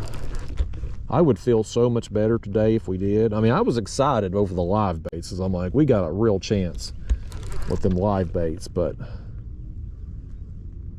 the fishing I've been doing lately down here, skipjack has been where it's at. Like, I've tried some white bass and got some fish, but the better quality has been on skipjack. I just couldn't get any yesterday. It was just not going to happen for me. Some days it's like that. You got to take what the river gives you. Yesterday, it was going to give me some shad. So, we're out here making the most of them. This fish has come up the surface and he just wants me to pull him across the water here. He's going to make me do all the work. He'll get over here and he'll probably act a fool. Looks like it's another skinny fun sizer from the looks of him. He's dark too. Yeah, it's another skinny fun sizer. But he's dark all the way down to his belly also. Yeah, he's thrown the bait off. Boy, he's hooked right through the bottom lip. We're gonna have a time with this one. I ought to let y'all land this one for me. I don't want to be getting no hook in the thumb today. We've already broke the other camera port there, so I've had all the bad luck I want to have today. It's y'all's turn to have something go wrong.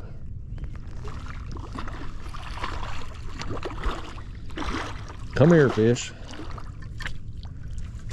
Yeah, he's wanting to fight. He let me do all the work to get him over here, and now he wants to fight. Tell you what, fish, I'm feeling generous. I'll give you some front camera time if you come over here and act like somebody. He says he don't give a crap about front camera time. This one here's actually got some marks on him. Sometimes you get post-spawn, you'll get fish that's all beat up, man. They'll have scars and marks all over them where they've been defending the nest and stuff. You got to be real careful with this. The way that hook's coming out. Don't you dare roll, fish. Not right now.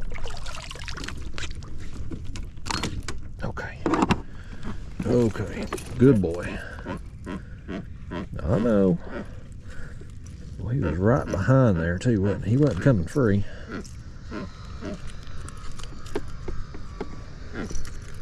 There we go. Yeah, you see. Roll over there, fish. He's got some scrapes there on his head, back, and fins and stuff.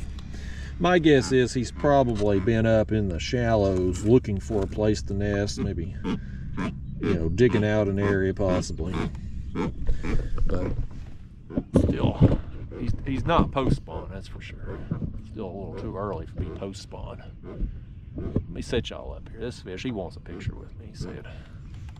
You're not gonna make it on my Instagram, fish, but I'll make it on this fish's Instagram. You know, fun sizer, skinny fun sizer.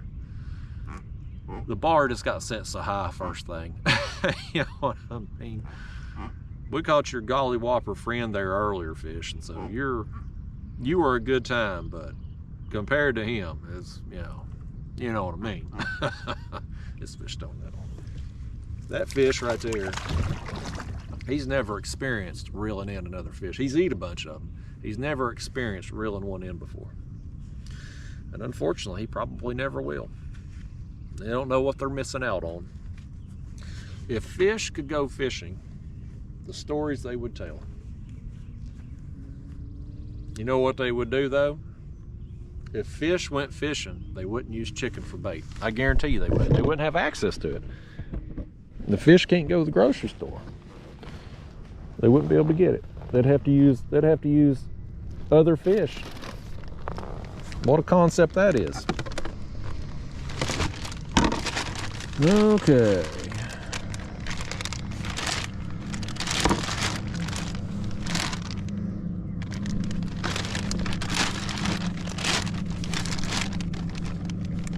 go. Let's get a little better one.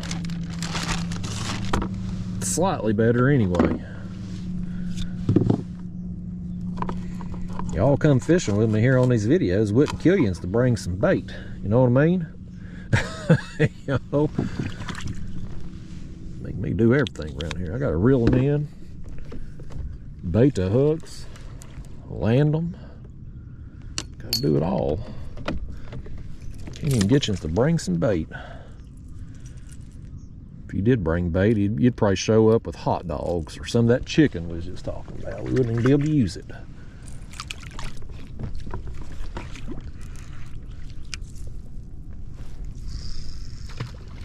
There it goes.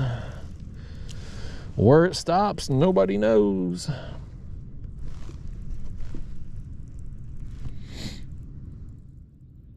It's a good day, y'all. It's a real good day. It's comfortable temperature out here. We're not getting a bunch of bass boaters all over us, or pleasure boat wake. Man, we done got a big fish already. Today's a good day. I guess we could. This drum died last night there. We could throw him in there. We may end up using him too at some point. He would have made a smaller live bait, but I would have definitely put him on. He would have got put on before that bluegill that's up there on the other rod, that's for sure. We're going to give our back rod here with the smaller shad, we're going to give it a few more minutes. And I'm probably going to reel it in and just spruce them up, put some fresh ones on. It's been a while since that rod's been hit. We have so many, there's no point in, but you know what, let's just do it now. Let's do it now. Because it's been a while and there's no point in being conservative with us having a whole huge bag full of them.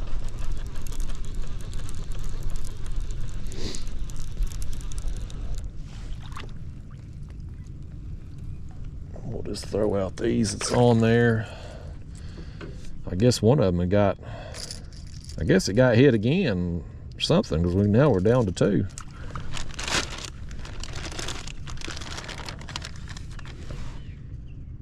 This is something I do though, when you get stuck with small shad, I will do this from time to time, and I've caught a bunch of fish doing this. I just put a bunch of them on the hook, take small baits and make them look like a bigger bait.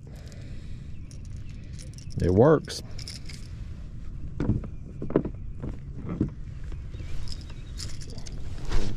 Nip some of them.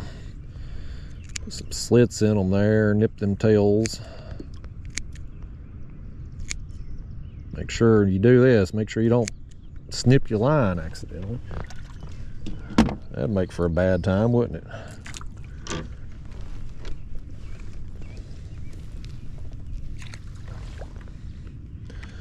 All right, down it goes.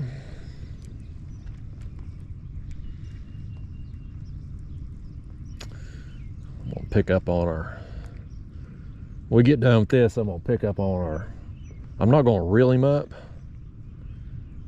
but I'm gonna pick up on our shell cracker over there. See what he's doing. See if we can feel him on there. That'd be some really unfortunate luck if he had somehow come off.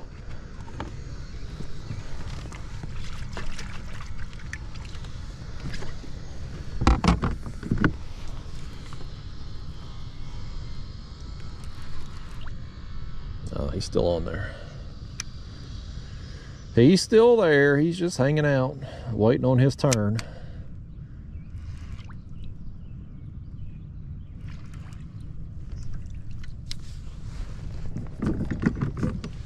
If he goes down though, boy howdy, we're gonna be in for a good time.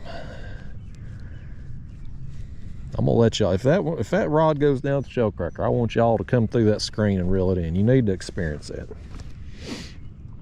You need to experience it.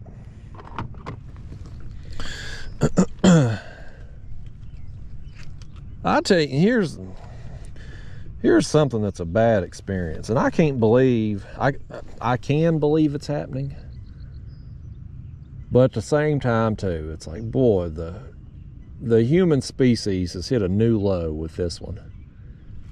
Now this is another, add this to the reasons why I hate Facebook, y'all.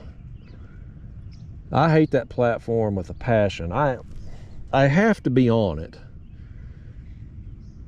because, and I've talked about this to the point y'all are sick of hearing about it, but I had closed down my business page, like my Kayak Catfish Facebook page. I shut it down for like 2 years. And I started getting messages from people they'd been ripped off because they were on Facebook thinking they were interacting with me. Hang on, we got a bunch of debris coming through at the moment. I don't know if this tree coming down right here is going to be as courteous to us as some of the others. I think it's going to potentially be a little bit of a problem here. We'll see when it gets closer. Thankfully, things are moving slowly. But anyway, you know, these spoof pages were coming up and they were stealing my logo and name and pictures and videos and creating these accounts that looked like it was me, and people would message them thinking it was me, and then the person on the other end, probably the other side of the planet, truth be told, would pretend to be me. Like they would, you know, they would be an imposter and try to get money out of people and stuff. And so people were getting ripped off. So I ended up having to reactivate my page so that I could have an official presence on there to try to, boy, we got hit with that log right here. Let's see if we can, oh, boy, it's got a big branch going off of it too. This one's going to be a problem. Let's see what we can do. We're going to get around it okay on this front rod. The back rod's going to be, might get lucky. I think we're going to get lucky on that. Trying to just extend my arms out here to, all right, y'all, I think we did. We survived disaster right there. Okay, let's get that back. Let's get this. Okay, it went off. Okay, all right, we're in good shape. So anyway, you know, so I get back on Facebook, reactivate my page. So hopefully people will find it and not the scammers. And I've been through 1 million copyright claims and trademark claims to try to get these other pages removed, and it's a huge waste of time, but eventually you fill out enough forms and Facebook will eventually do something about it a month later. But anyway, so bottom line is I hate Facebook. I hate the platform. Society, when you look at when society really took a turn, it was about the time social media really got going, right? I blame Zuckerberg for that. But they've hit a new low this time. This one here, just every time you think you've seen it all, it's like, really, that low? So let me tell you what happened to a friend of mine. Kind of a, not like a close friend, but like an acquaintance, somebody I worked with. You know, again, I was a travel nurse for a long time, and then YouTube took off for me, and I've left that to do this. But oh, hang on, fish. Boy, that one's a pulling too, man. That's a pulling right there. That one was taking some line. He's still taking some line. Here we go. This is a better one. On the shad. This is a better fish. Yeah, he was taking some line instantly, and he took some more, and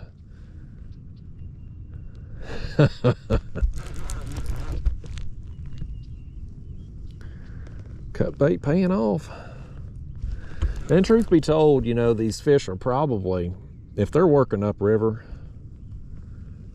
they're getting to my cut bait before they're getting to the live baits. They're gonna have to be working downriver to run into them first.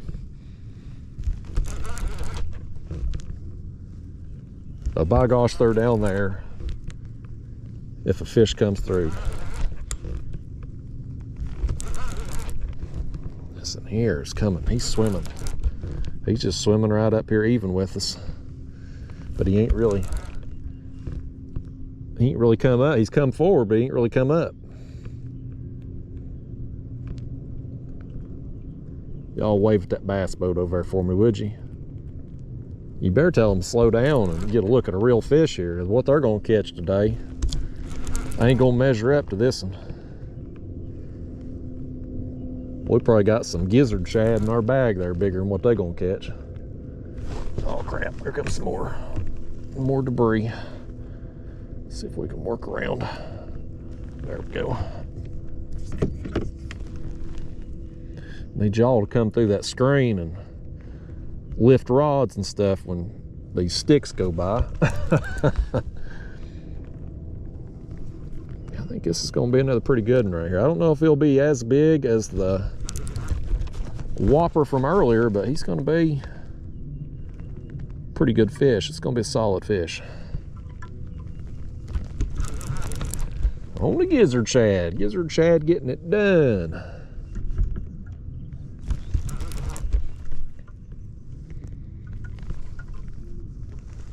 Get up here and get a look at him. Should be getting close now. Stay tuned. I saw the water surface there, but I didn't see the fish. Yeah, blue. That's a better one. That's a good one. Yep. I'm happy with this, folks. Let's play him out just a little bit. Let's just let him tire himself out before we try to land him and bring him in. We'll hold this one up, give him a little front camera time too. It'll make his day. Yeah, that's a good one. That's another good one right there. Whew. Yeah, current made him feel a little bit bigger, but he had the ability to make himself feel pretty big on his own. We'll get him landed, and I'm gonna tell you about some of the most vile people on the face of the earth. I'm wishing nothing but horrible things on all of them. There's thieves, and then there's thieves that take it to a different level. And I'm gonna tell you this Facebook story that's happened to an old friend of mine. Come here, fish. We got stories to tell. This fish is lucky they don't have social media down there where he's at. They probably got MySpace if they got anything. This fish is friends with Tom on there. That's his only friend.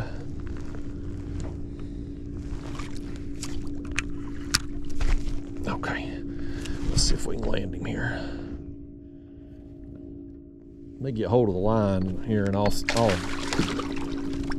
stick y'all up here in the front seat while I try to get hold of him. If I can get hold of this dang line. Come here, line. There we go. There we go. Okay. Here, let me stick y'all up here in the front seat.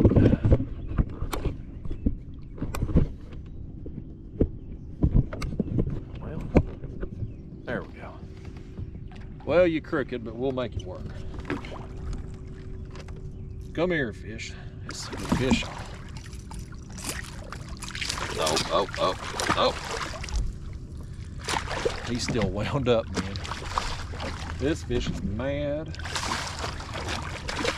I'm just gonna let him do his thing. I ain't trying to bring him in like this. You know what I mean? Like, it's just, if he's gonna act this way, you want it outside the kayak, not here on the floor, and for dang sure not in your lap. Okay, you about done? You're caught. You might as well just give up. That hook ain't coming free. I see where you hooked at. You're caught.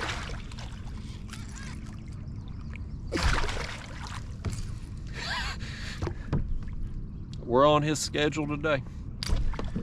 It's a good thing we do an unedited video, I guess.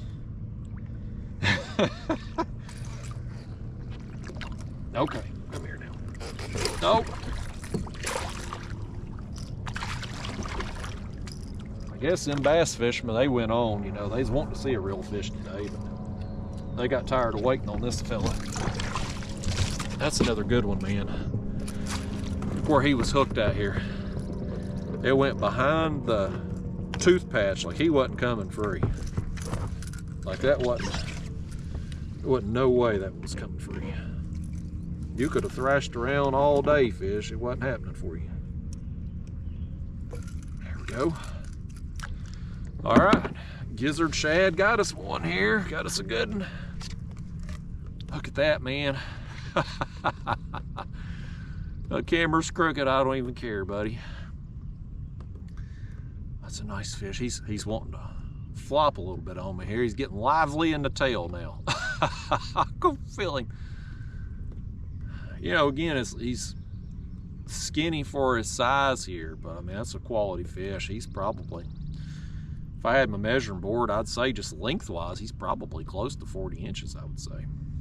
If I was guessing, thereabouts. What do you think, fish? 40? 41?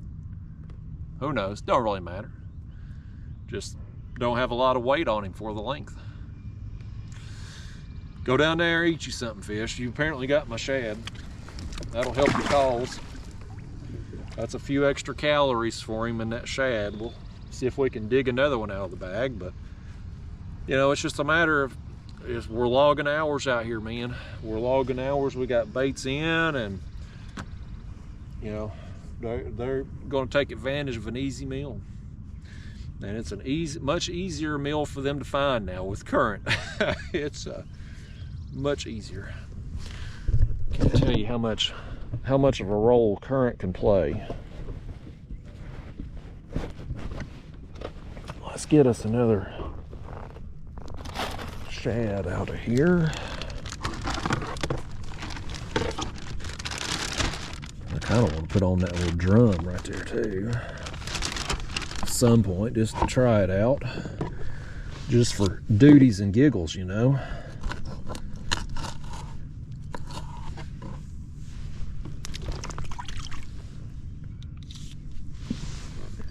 Duties and giggles. And then I'm going to tell you about some of the most awful people on the face of the earth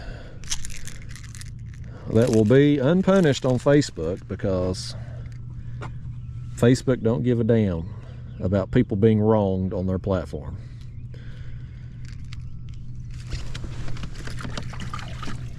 That shad poop off my... Shad are the poopinest creatures on the face of the earth. Like every time you cut one open, there's just nothing but poop. I don't know how... If you ever tell a shad he's full of S-H-I-T, like he literally is, all the time. Look, I mean, they're just the most poopinest fish. Must be all that, you know, they eat them plankton and stuff. Must be high in fibers, all I can figure. Yeah. Anyway, back to story time now that we've been interrupted by fish.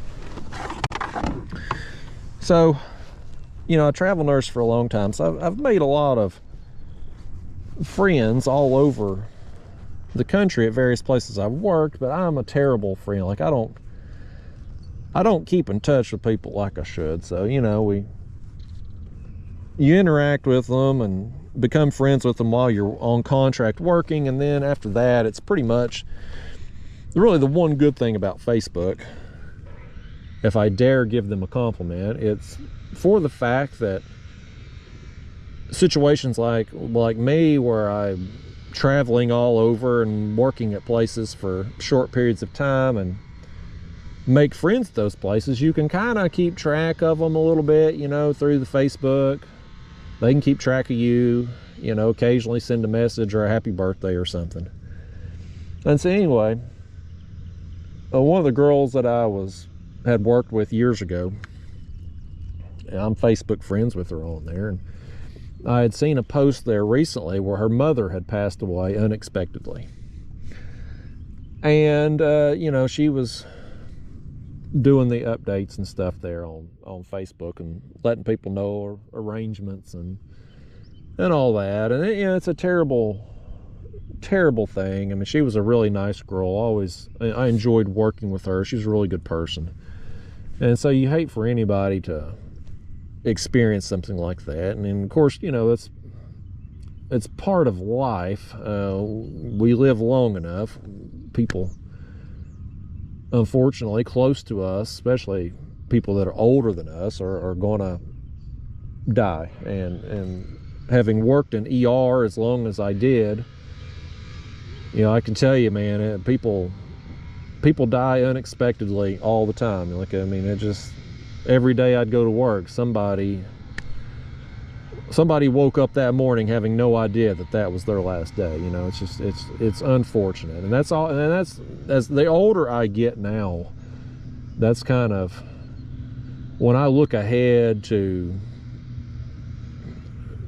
when you start plotting, when you start thinking about like upcoming events, like what's the worst thing that I'm going to go through, I think for most of us, probably the loss of a parent is going to be very high, if not the top one on the list. Obviously, if you're somebody out there and you've got children, I think probably something happening to your child is probably your biggest fear in life. But in reality, just statistically speaking, if barring any major accidents or unexpected health events, most of the time the parent is going to outlive the child. And so while you may be fearful of something happening to your child, the likelihood of you experiencing that loss is certainly not as high as what it's going to be of losing one of your parents. And so I think, just me personally, just knowing, on the coming horizon, if I should live long enough, at some point I'm going to have to go through the loss of my parents, and it's going to be, it's going to be terrible when that day comes. Hopefully far off in the future, but it's going to be terrible regardless. And so anyway, hang on, we got another fish here ripping line. Oh boy, this is another good one, I think, right here. He's pulling hard, man. This is another one that's pulling hard.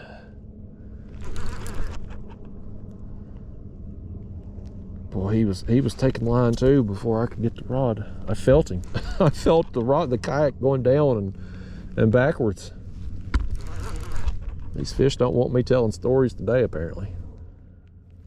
It's been a busy morning out here. I mean, we've had a few little stretches of not much going on, but like right from the get-go, man, from the time we got baits in, we were getting hit, and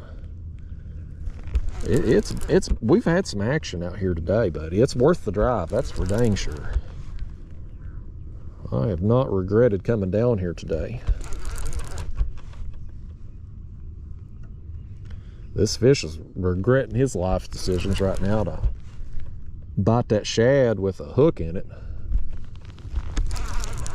It's a blue. I felt him roll just then. Ain't that something though? The one flathead I've got here on recent trips is one of the smallest fish we've caught on this spot. I think the flathead was the smallest one of the day, actually, so far anyway. I think even the smaller blues was bigger than him.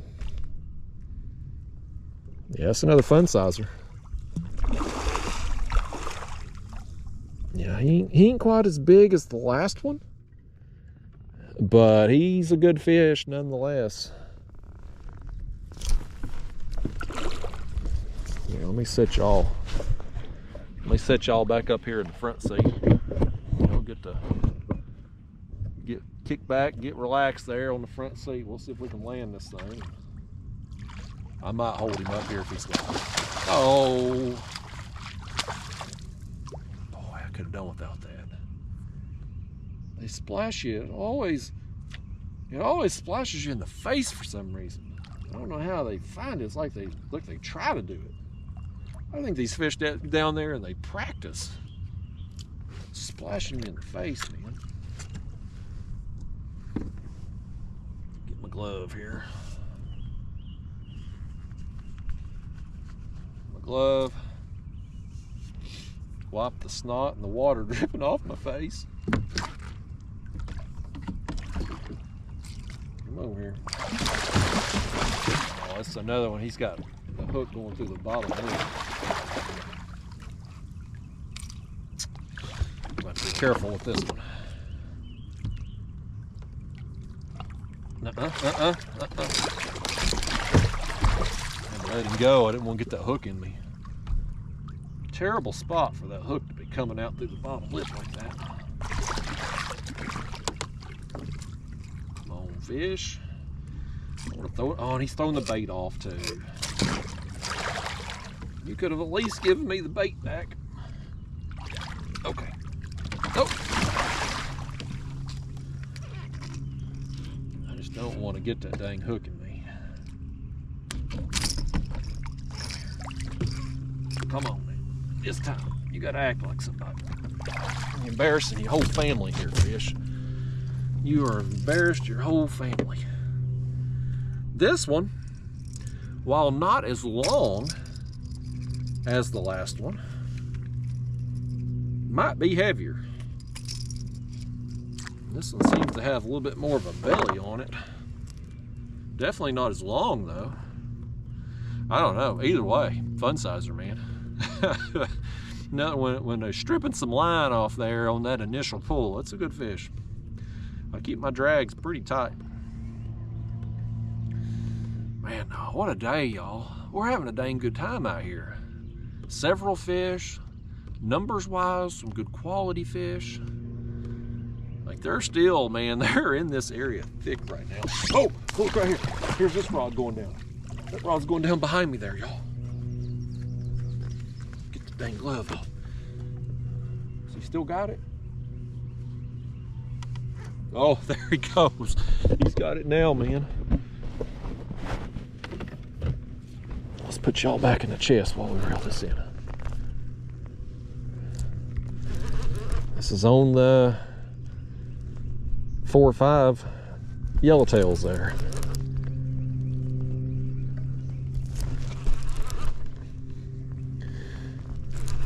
Well, we ain't got any cut bait going off behind us. Maybe one of these live baits. If we got some fish coming up, maybe they'll get eaten. Yeah, this one's a lot smaller here. Come on over here, fish. Yeah, smaller blue cat. Oh, small one. He's not gonna get any front camera time. He's lucky if he gets any chest camera time.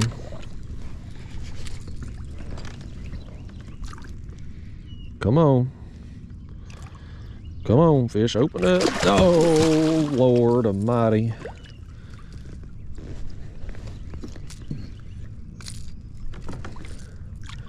I can't get him to open up that mouth, y'all.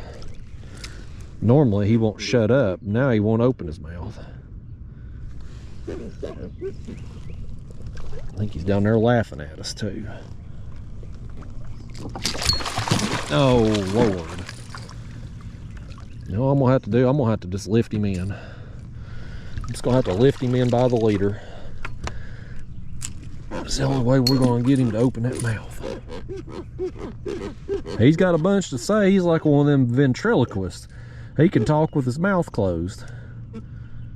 That's an impressive skill, fish, said nobody ever. I always thought them ventriloquist people were weird. Like, it's just... And it ain't even that they can talk without opening their mouth. It's the facial expressions they make while they're doing it. Like, it's just creepy. Like, I just find them to be weird. No offense to any ventriloquists that may be watching my videos, but if you are and you're watching this, just let you know you're weird. And everybody else thinks you're weird too. Even that fish right there, even he thinks you're weird. He had some ventriloquist skills though, didn't he? He was sitting there just talking away, mouth clenched tight. Well, we got to get some baits on, and then I'm going to try to finish the story about the most vile people on the face of the planet. We'll put us some more. I think I'm gonna try that drum on that other rod over there. I think we're gonna try it. We'll give it a little while. If it don't work, we'll switch it out. We'll put some more shad on here though. We're gonna continue on with these little yellowtail. I call them yellowtail because they got these yellow tails on them.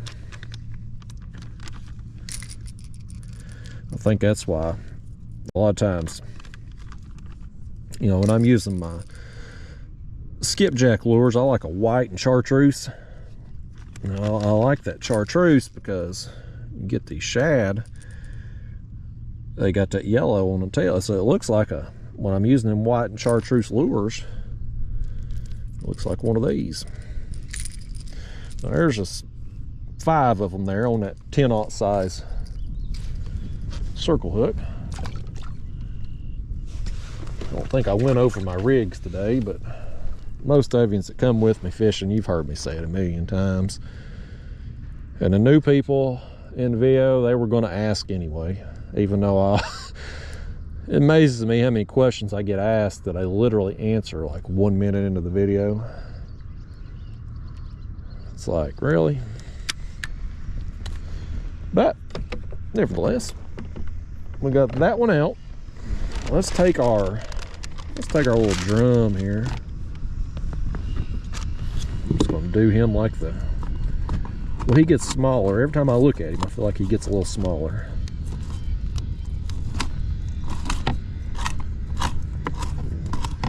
Getting cut and bleeding a little bit there. I don't know how long he'd been dead in that bait bucket.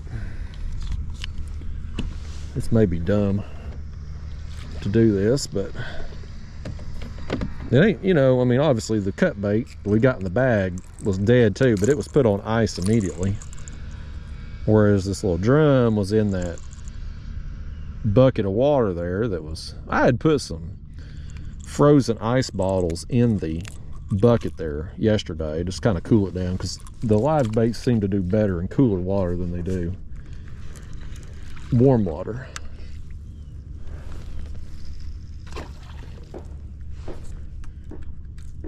But nevertheless, he could have been dead in there floating around for hours for all I know. But we're going to try him right now. And he's either going to catch something or he ain't. We'll give it a little while. If he don't do us no good, we'll put on some shad. Oh, shell cracker. Shell cracker got lively. He got a little lively. I heard him up here. Nothing's after him now though. I guess he thought he was just gonna escape or something. You know what I could do? Let's put I can't believe I didn't. Why didn't you talk me into doing this earlier? Let's turn our live scope over there on him. That's why I shouldn't have live scope, y'all. Hell, I never use the damn thing. Even when I got it, I don't use it.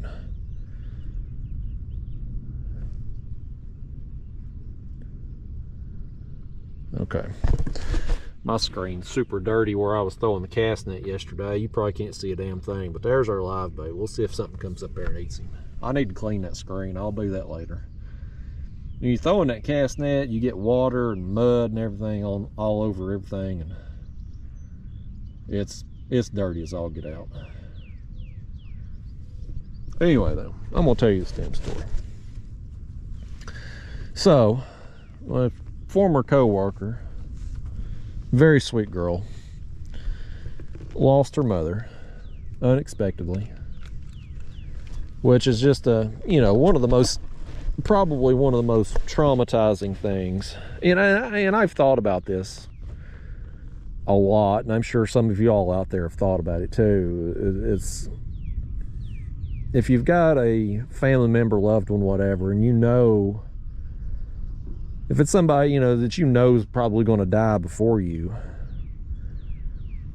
would you rather them go unexpectedly, like rip the band-aid off type thing, or would you want to know what's going to happen? But then if you know what's going to happen, then it may mean that they're dealing with some kind of long-term illness, you know what I mean? Like versus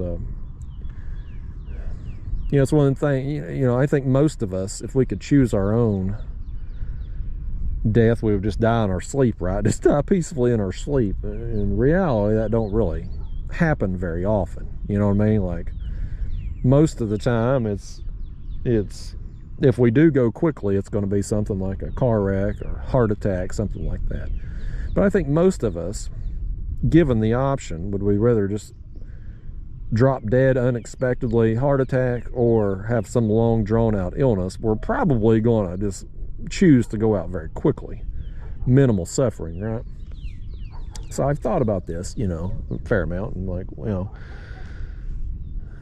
it's one thing when we're thinking about our own demise, but when it's somebody we love or care about, and maybe you miss your chance to tell them goodbye because it happens so suddenly, it's very traumatic, I guess what I'm getting at. Anyway, so a former coworker, she went through this, lost her mother very unexpectedly. And her mother was young too. I think she was 50-something. Appeared to be good health, from pictures and stuff. Just, her family's going through a lot right now, basically, what I'm getting at. And I had seen a post where she had made like a, one of those type posts where, like, in lieu of flowers, make donations to whatever cause there that her mother had, whatever organization her mother was into or whatever, type thing. And a few days after that, I saw another post for a GoFundMe to cover funeral expenses. And they had like her picture. I didn't click on the link, but they had her picture up there and whatnot. And it wasn't a post of the girl that I'm friends with there.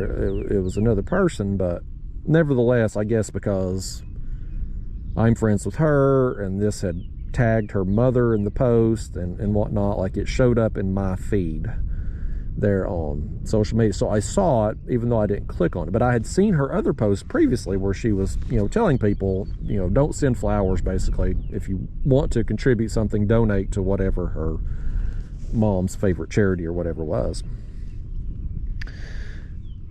And a couple days go by after that, and the girl I know that I work with there, she makes a post telling people that this GoFundMe was a scam, that to don't contribute any money to it. The basically these scammers had stolen her mother's picture and seen that she had died or whatever. I guess that's a new thing they're doing. They're going through social media and looking for people making posts about people passing away, and they're creating GoFundMes allegedly to get funeral expenses covered, when in reality they're just going to pocket the money. And I'm like, boy, that's when you're preying on somebody and going through that, just lost their mother in such a vulnerable state, and you're going to try to rip people off over that. Like that, it's one thing. People that still piss me off, like I get pissed off on the daily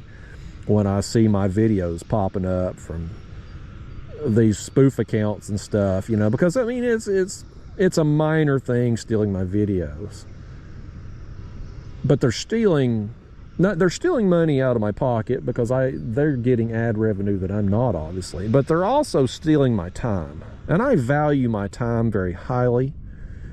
And if I have to go through and fill out copyright and trademark claim forms to try to get those accounts removed so that my audience, those of you watching, so that you don't get ripped off by them by thinking it's me that you're interacting with, it takes me time to do that. So they steal my time, and that pisses me off.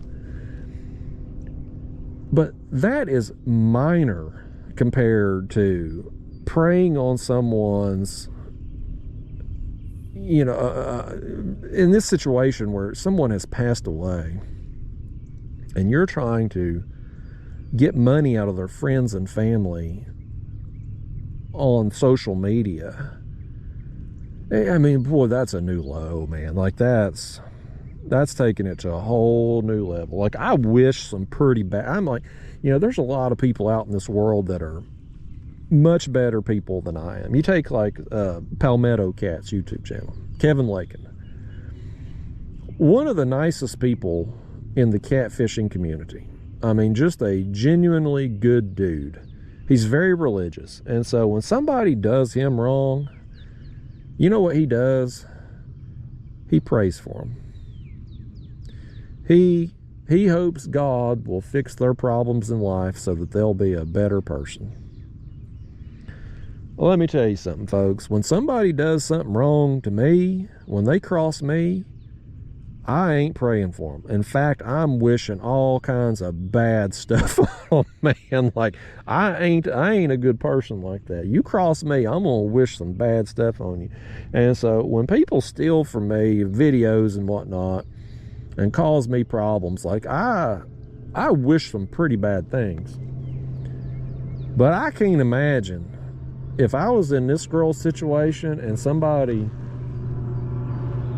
you know, stole her mother, who just passed away, stole her picture and her obituary information and created a fake fundraiser. Like, I can't imagine the level of anger that I would go through on something like that. Like, it would be next level type anger. And, you know, and you can't do a damn thing about it. You know, like, if you file a report, hold on, we got another one on here. By gosh, on the shad. I ain't done with this either. I'm gonna talk some more crap about Zuckerberg. I hope he goes to jail eventually for what he's done to humanity. He needs to be locked up and throw away the key. Social media, Facebook, it might have been a good idea in the beginning, but it's, yeah, I hate it. I hate the platform. It's nothing but thievery and scams and deception on there now. This fish here, he's small. He's trying his best to knock that flathead off as the smallest fish of the day, but I still think that flathead was smaller.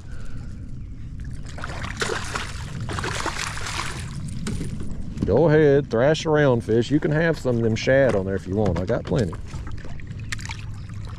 Just bring you up like this too, why don't we? Oh, Lord. Hey. Easy peasy. George and Wheezy. Yeah. Go on then. Go on. Here, take that shad with you right there. Take that and two. We'll put on some fresh ones. Old fish. Another bite though. But, you know, I mean, it's like, it's bad enough that this kind of thing happens, but what's even more criminal about it is the fact Facebook allows it. You report an account like that, you know, stealing this girl's mother's pictures and obituary and stuff and creating this account, you know what happens? Not a damn thing. Not a damn thing. They'll be doing it to somebody else tomorrow. I had this one page stealing from me recently. And, well, look at that plane right there, buddy. That must be coming in for landing or something. He's awful low. Must be an air. I don't know what kind of plane that is. Might be one of the military planes or something. But Facebook don't do a damn thing to these accounts that are breaking their community guidelines. You know, like, they set these rules on their platform, but yet they don't enforce anything. And a prime example, when I'm having these copyright claims,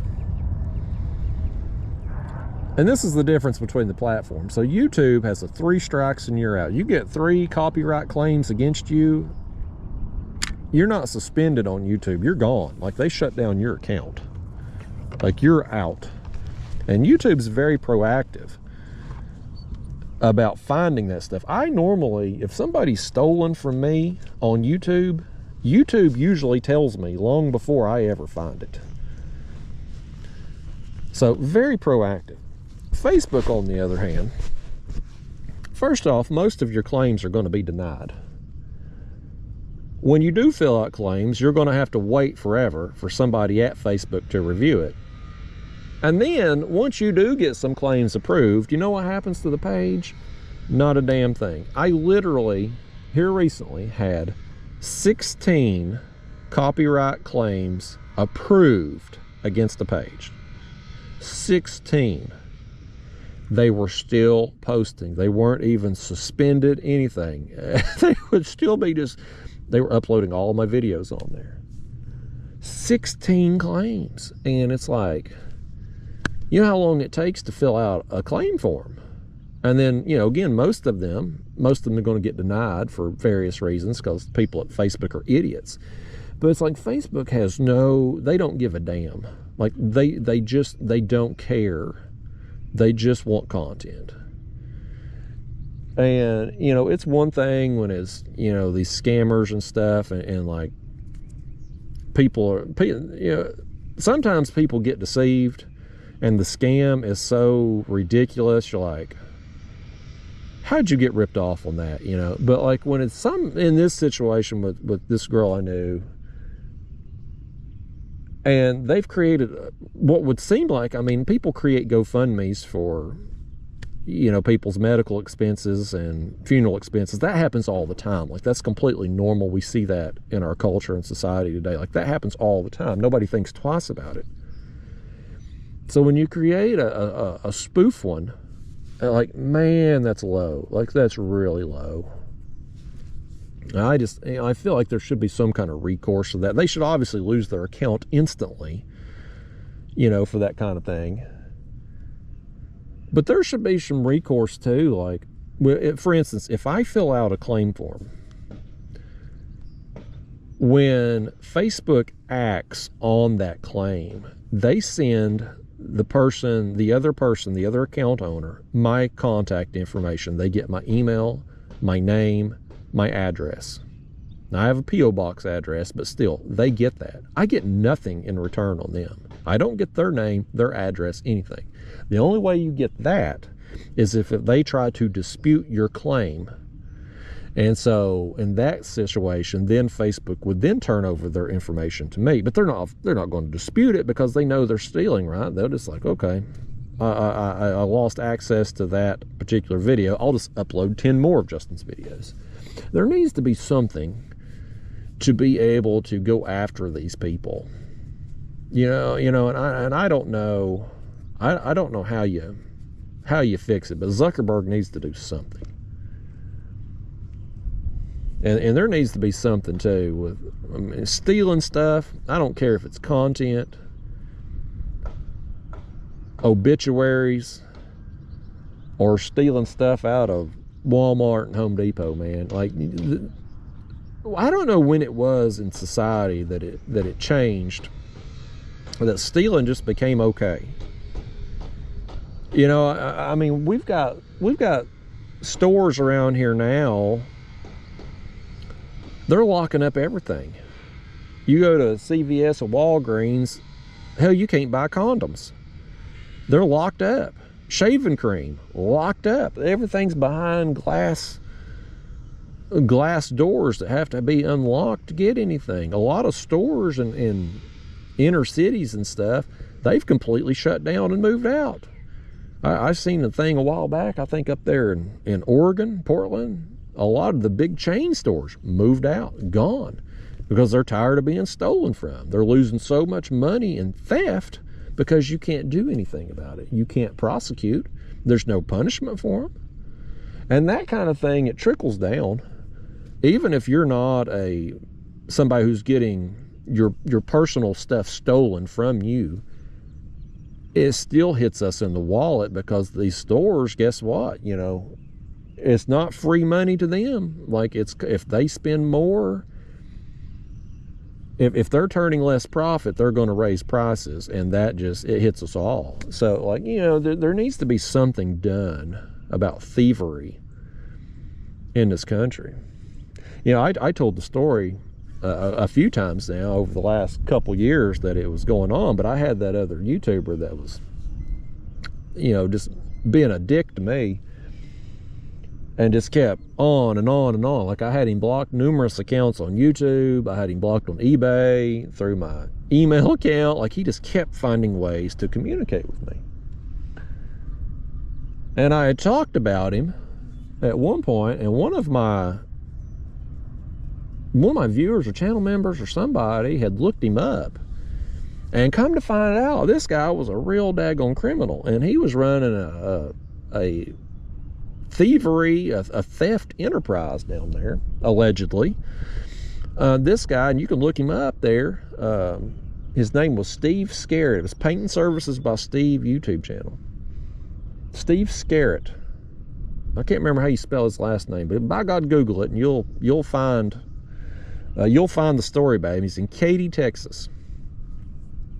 And looked him up on there. Man, this guy got busted. They raided his house. He had over $1 million worth of stolen goods in this house, along with some other drug paraphernalia and all that. But you read the stories on that, and they thought it was like some kind of, you know, criminal operation type thing, just going in, stealing all this stuff, and then selling it on Amazon and black market and whatnot. Now, I don't know whatever happened with this guy. I've apparently blocked enough accounts on him. I guess he's give up hope or something. He'll probably pop up again after this video. Somebody will tag him, and he'll create 5 more accounts to come up and talk some shit or something. But like this guy, I mean, oh. Shellcracker got lively again. Barely in and out on the screen there. Oh, he's down. He's down. Oh boy. Here we go, folks. Here we go. Something got him then. I seen a fish on the screen. Boy, he nailed him, didn't he? He nailed him. He buried that rod, man. He attacked him. Oh boy. I told you folks, if he got eaten, we were in for a good time. And boy, are we.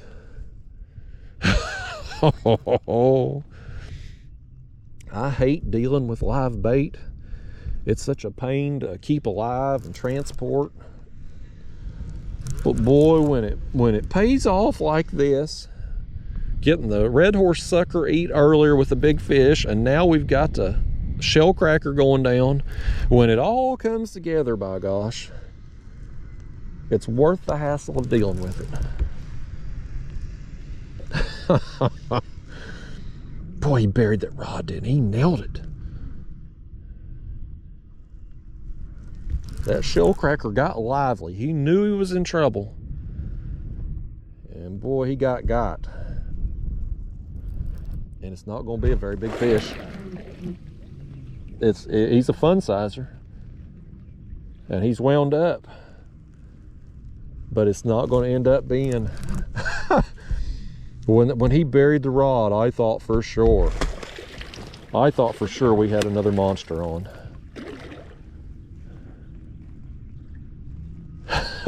It's a good fish, don't get me wrong.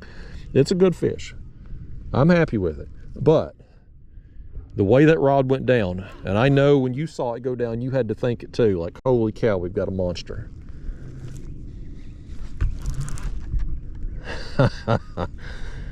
That's a good time, man. I tell you, the takedown alone,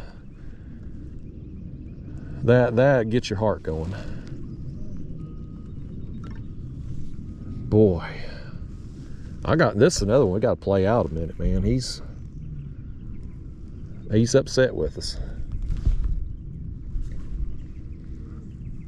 I think maybe they hit these live baits a little harder. You know, the cut bait, it's obviously, they've got to know it's dead or injured or wounded, you know, like they don't have to be in a great rush for it. But you get a live bait down there, something that can swim away from them. They've got to attack it a little bit more aggressively.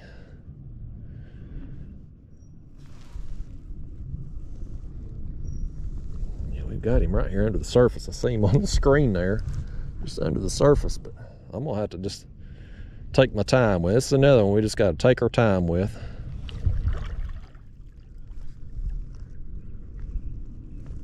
I ain't no rush anyway.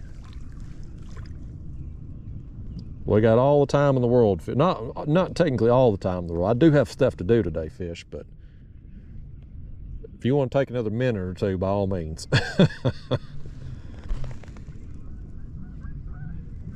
What I wouldn't give right now for some more live baits. Well, we still got our live bluegill. He's small though on our other one over there. But you know, a big shell cracker, a crappie, a sucker, a drum that's 10, 12 inches. Boy, something like that right now in this area with all the number of quality fish around here. Boy, that would pay off big potentially. Oh, you know what? No, sir. No, sir. This fish has... Here's what's happened again, y'all. I dropped them live baits down. I had the stinger fly rigs on because that's what I had tied on. This fish did not eat. He's knocked the shell cracker off. That shell cracker is... It's his lucky day, apparently. He got knocked off. This fish ate the fly that's under it. He ate the fly that was, because I mean, that's fine, you know. Sometimes the small fish will eat that fly and knock your big live bait off. This one will at least got a good quality fish, but either way, he did not eat our shell cracker. Is going to live to see another day potentially. That is one lucky shell cracker. Yeah, I've been, you know, I should have switched out my rigs, tied on a regular Carolina rig for the live baits, but you know, I'm lazy. I'm lazy. These were tied on. We're rolling with it. Either way, we got a big fish, whether it's the live bait or the fly, we got him. And here's another one example. All them people tried to call me a liar, like I'm manipulating footage. I'm not really catching fish on the flies and all that. Well, by gosh, y'all seen it. Raw and uncut, unedited, and you pull that up, and where's that fly at? Right there in the corner of the mouth, buddy. He ate that damn fly. I don't care what anybody says. That's why I got them on the rigs. That's why I use them right there. Here, I'm gonna put y'all, let's set y'all up here a minute while I land this thing. Y'all get up there in the front seat. You tell them people that's calling me a liar, shove it up their hind ends. You see the fly in its mouth right now. Unedited, by gosh. Come here, fish. We're making people look stupid today, ain't we? He says, heck yeah, we are. That's a good fish, though. What a battle, man. What a battle. Like, he just hammered that bait, right? I mean, just boom. I mean, he's a good fish, but what a fight. I thought the way the rod went down, it was going to be way bigger. I'm happy with it either way, though, man. We've had another really good session out here. I mean, really good session. Numbers and quality today have been really good on both fronts, man. Oh, you've got to be tired, fish. You have to be. Once you get on out of here, you got to be tired. My arm's getting tired from reeling them all in. That's a good time. When you see them rods go down that hard and they're pulling that kind of drag, I mean, he had it just doubled over. That's an adrenaline rush, man. That's why we play the game, folks. Now, here's what we got to figure out. This is what we got to figure out now. what do we want to put on this rod up here, bait wise? Like, what do we want to do? Options are pretty limited. We've pretty much, at this point, we've got shad or shad. Are there any bigger ones in there? I thought I had some more bigger ones. Okay, here we go. Yeah. Yeah, there's one of my bigger ones. Let's put a head on there. Or cut him in half, basically.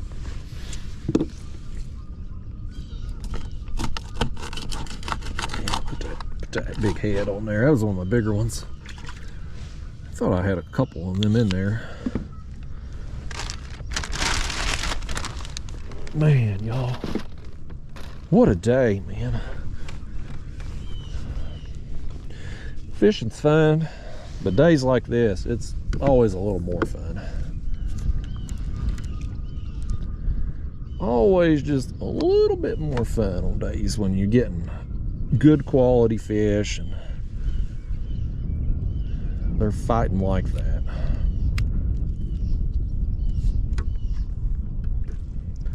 All right, there it is, folks. Next bait going down. The old gizzard shad right there, man. That's probably the most common bait used for catfish. It'll be my guess. If it ain't gizzard shad, it's probably chicken. But I would say probably more catfishermen use shad than any other bait. What was I talking about before that fish went crazy? Oh, I was talking about that guy that I've had all them problems with. But yeah, you can look him up, read the news article. Last I had looked a while back, his trial had been postponed again, but they found over $1 million worth of stolen merchandise in his house. He had like elevator rigged up in his house. So the whole house was apparently just nothing but stolen goods. I'd seen I'd clicked on the news thing there where they had like a little walkthrough or whatever. Video footage. I mean, it's just all this stolen stuff. Allegedly, of course. Got to say allegedly until he's convicted. But it's like, man, it's such a problem these days with just everybody getting stolen. Retail stores, you know, porch pirates stealing stuff, packages that are delivered, people stealing your content on social media, stealing now pictures of people who are deceased and creating GoFundMes. Like, it's just gotten to the point in society where it's like something's got to be done. Like, we've got to do something with the people. Need to be punished for this stuff, and the punishment needs to be severe enough to deter others. And nowadays, I mean, a lot of these stores, they don't even bother calling the police. What are they going to do? You know, they're not even going to go to jail. So it's a problem. But I saw that, you know, I felt bad for her too, because I mean, it's bad enough to, you know, for her to lose her mother like that, you know, unexpectedly, and just the shock and the trauma of that in itself. And then a few days later, you got people trying to steal your friends and family money with this fake GoFundMe thing for funeral expenses. It's like, boy, that's just you just kicking somebody when they're down, you know. Here comes where'd he go? He's on this. I'm gonna try to show you on the screen here. So let me try to find him again. Well, I can't find him now. I had a pretty good sized fish on the screen. I lost him. They're in and out of that transducer, buddy. But anyway, yeah. I don't know about that old boy in Texas, though. He ain't popped up on my channel in a while, but I guess he's been busy getting ready for court and all. but $1 million worth. He was giving everybody money on the live streams a few years ago. He had thrown some money at me too. But then he wanted to tell me what I was going to do and how I was going to do it. And I don't take orders from nobody. I'll just tell them keep their damn money. That ain't how I roll. But we can only assume that a lot of that money that was being passed out in the live streams was maybe coming from those allegedly stolen deals. You know? I see it though, man. You go over here, the local flea markets. There goes our shad head getting messed with. We just dropped it down. But I mean, you know, you go over here to the flea market and you'll see all these power tools and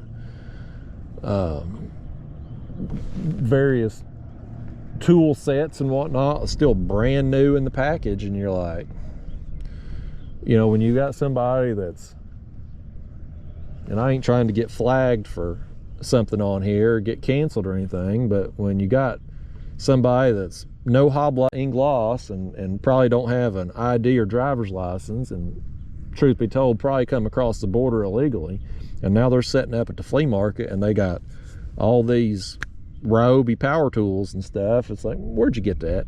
You know, like where'd all this stuff come from? And they're practically giving it away. You know, it'll be a fraction of the price of the retail price that you'd pay in a store. It's like, you know, there's just, you gotta have, and listen, I ain't trying to talk like we need more laws and more regulations in this country. I think people are pretty well capable of leading and managing themselves, but we do need something in place, some form of punishment.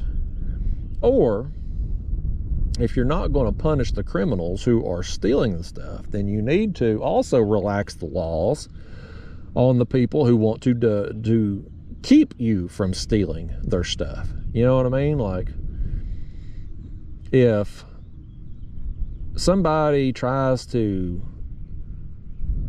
steal, you know, maybe they break into a garage and try to steal a bunch of tools, and the shop owner catches them in the act and beats the far out of them with a tire iron, well, guess what's going to happen? The person that was stealing, nothing's going to happen to him. But the person who owns the shop that beat the far out of the guy stealing from him with the tire iron, he's going to get charged with assault, with a deadly weapon. He's going to go to the pokey. And then he's going to turn around, he's going to get sued by the person that was stealing from him for bodily injury. You know, he's going to get hit twice. He's going to go to jail, and he's going to get a civil suit against him. That's where we're at right now, and that's got to change. Like that needs to change. If you're stealing from somebody and they beat you senseless, well, you know what? You deserved it. There shouldn't be any charges pressed against the person who was defending their property. And, you know, I mean, it's one thing if you're breaking and entering in somebody's house and, you know, you feel like your life is in danger, you know, that's one thing. Like, you know, person typically gets off in that situation. But like, if it's just a situation where, you know, you're out on a date somewhere and somebody comes up and snatches your girlfriend's purse and you chase them down and just whoop the far out of them because they deserve it. Well, in that situation, you know, they're gonna throw you into poke. You're gonna be the one that goes to jail, not the person who snatched your girlfriend's purse. And that's a problem, and there needs to be some changes. And we need to keep these people from coming across the border illegally too. That's a whole nother separate topic. I'm not going to go down that path. I don't want my comment box getting all political and crap. But I shouldn't go to the flea market and have to speak Spanish to negotiate a deal because they've got, you know, all these stolen power tools. I don't buy that stuff anyway, but you know what I mean. I do go over there sometimes. I've bought plants there historically. I didn't this year, but in years past, like if you want some poblano pepper plants, you usually got to go buy them from the Mexicans at the flea market because you can't get them at the stores. But when you do go over there, I'm telling you, man, it's just tool sets, power tools, new in the box, fraction of the price, and it's like, that can't be on the up and up. It can't be.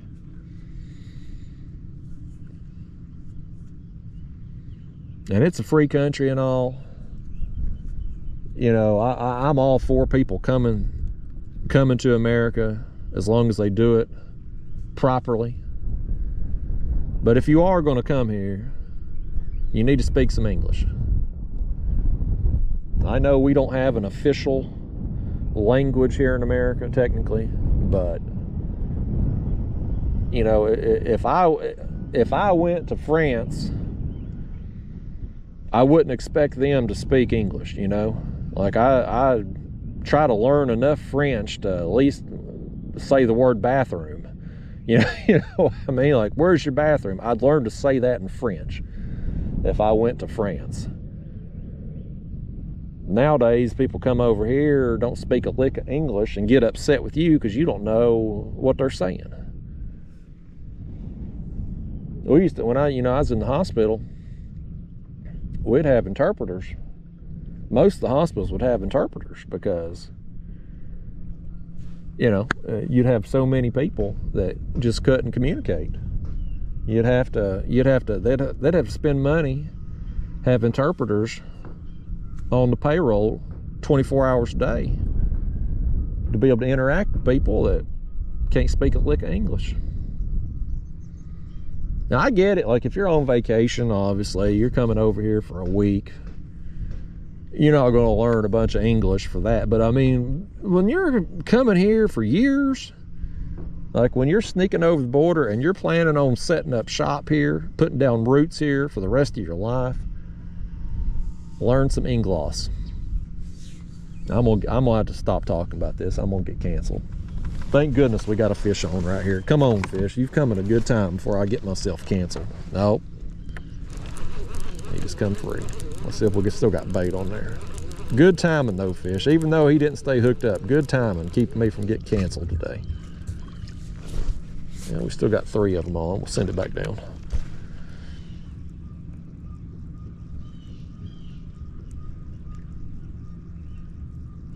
I gotta watch my mouth on this. You know, a lot of people gonna be offended by that kind of thing. It's another one of them topics that's very tribal. You're either on one side or the other. There's not really an in-between. And undoubtedly, I've got some people, even if they agree with me, they'd probably just disagree with me just because they don't like me personally. You know how those people are. I got plenty enough people on this channel that they're just sitting back licking their chops for me to step in it so they can try to get me canceled. And these unedited videos, if there's a downside to doing them, it's that I'm going to sit out here and the conversation's going to go where the conversation goes, and sometimes I get off in the weeds on stuff that might be offensive. And you know, if we were talking in real life, person to person, if you were out here in a boat or kayak with me, we'd be saying these things, but it wouldn't be shared all over the interweb with tens of thousands of people. So I've said that before, man. If people got a hold of my text messages, especially with some of my friends, like, you know, Ryan or Pro Moderator, people that I really, you know, we talk some crap back and forth to each other. Boy, if those messages ever got out, oh man, we'd never have a platform to talk on again.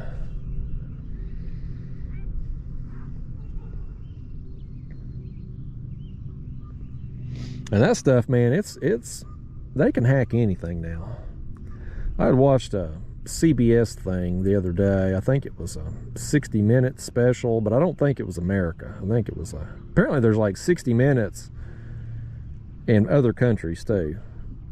But this one was talking about these hackers, and they would figure out ways into programs And the guy on this particular one, I think he was a former CIA hacker, but he had figured out a way to get into the Chrysler, which I don't even think they make Chrysler. It's maybe in an old one. I don't think they make Chrysler cars anymore. Or maybe they do. Maybe I'm just out of the loop. But anyway, he had figured out a way to hack into the car's computer system. And he could control that car.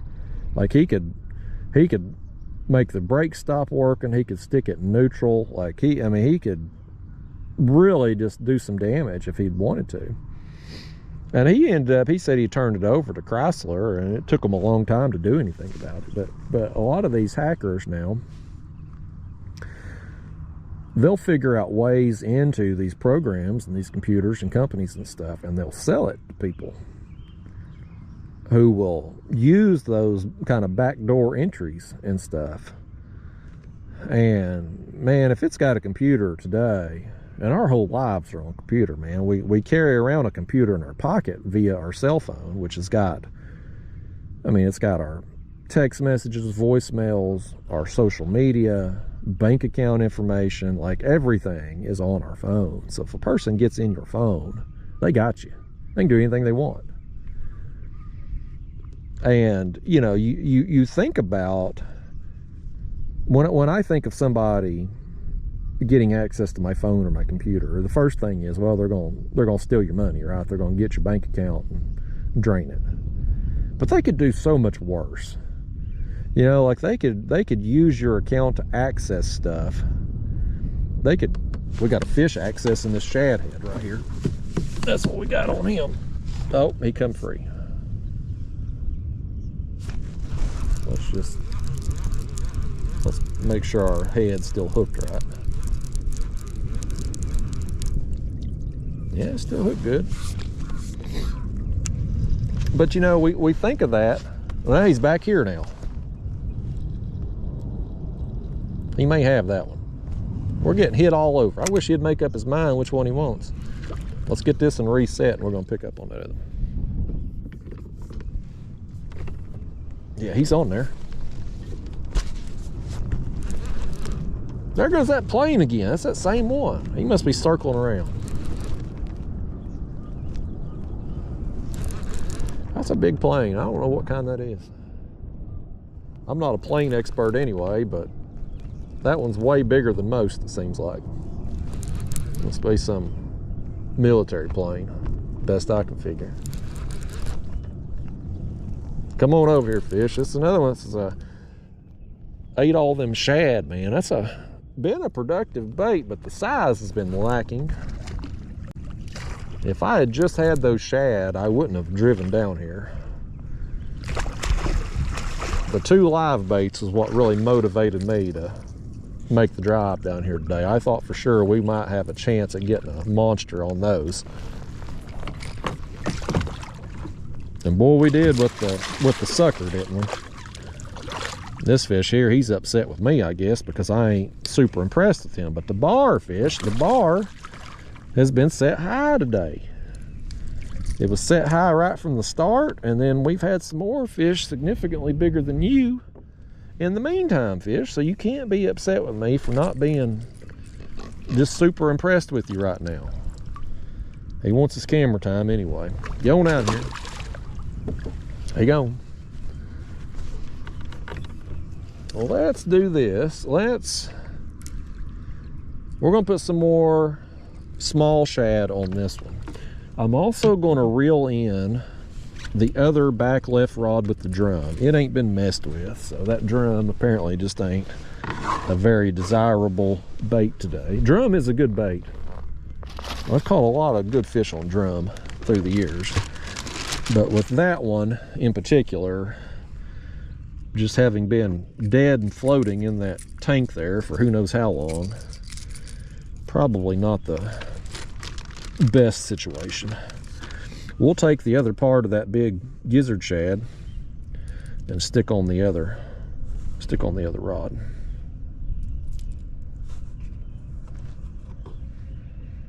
Let's put this 4 or 5 of these on here.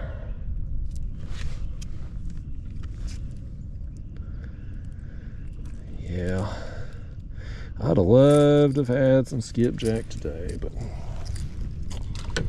we would have undoubtedly caught some fish with it.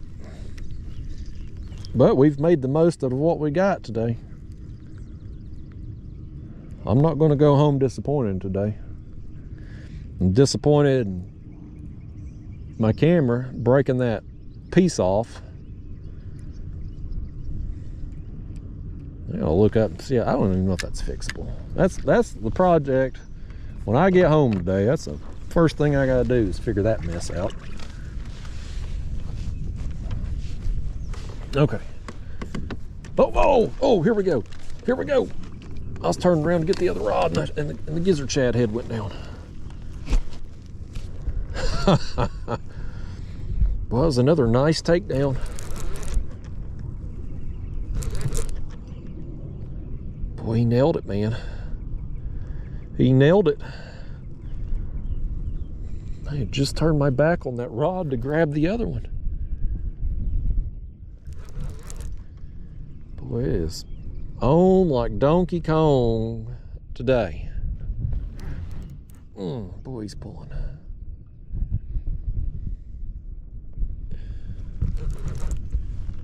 I could, you know. I had them other rigs tied on from a previous trip, and I left them on just because I thought the current was going to be up today, and we'd just throw a couple off the back, you know, and try to suspend a couple off the front. But we could be suspending all 4 baits right now. I'm not going to change it this late into the trip, I don't guess, but like we could have done that today with the current where it is. I've got 8-ounce egg sinkers on, so you know, this current around 1 mile an hour, we can keep those baits vertical under us. That's gonna be another good one right here. Goodness. I'm gonna go home feeling like I've got an arm workout in, got some bicep curls in today, buddy. I'm gonna have my left arm's gonna be pumped. It's gonna be swole. Gonna have a left bicep that's bigger than the right.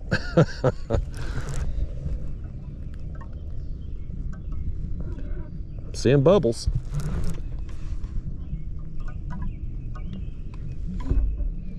I ain't seen the fish yet. Oh, it's a blue. I saw part of a tail. There he is. That's another good one, man. That's another good one right there. I'll take it, buddy. I'll tell you what we should do. I'm gonna stick him back in the rod holder. He can tire himself out a minute. We'll go ahead and do what we were trying to do when he bit and reel in our other bait and switch it out and get it set. And we'll do that while he continues to thrash around here. If I can get him over here to get him back in the rod holder. There. Okay.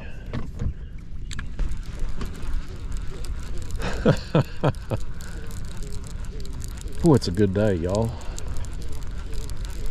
It is a good day. Not for this drum that died in the bucket last night, but for everybody else here, it's a good day. It's a real good day for the shell cracker that got off the hook.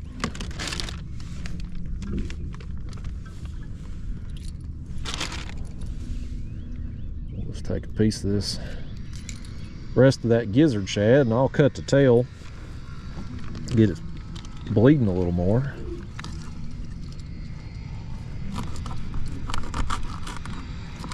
There we go. Okay, now it goes.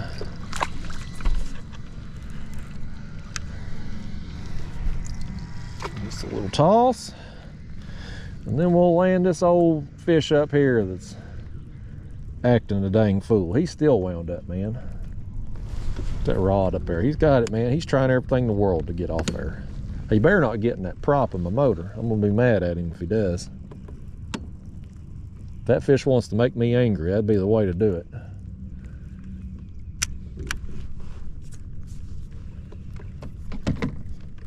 Okay, here we go. Have that tail, a little gift from me to the fish. It's starting to rain again, y'all. It's sprinkling. It was not, I'm telling you, radar clear, 0% chance of rain. It's not 10%, not 5, 0. And here we are getting wet again.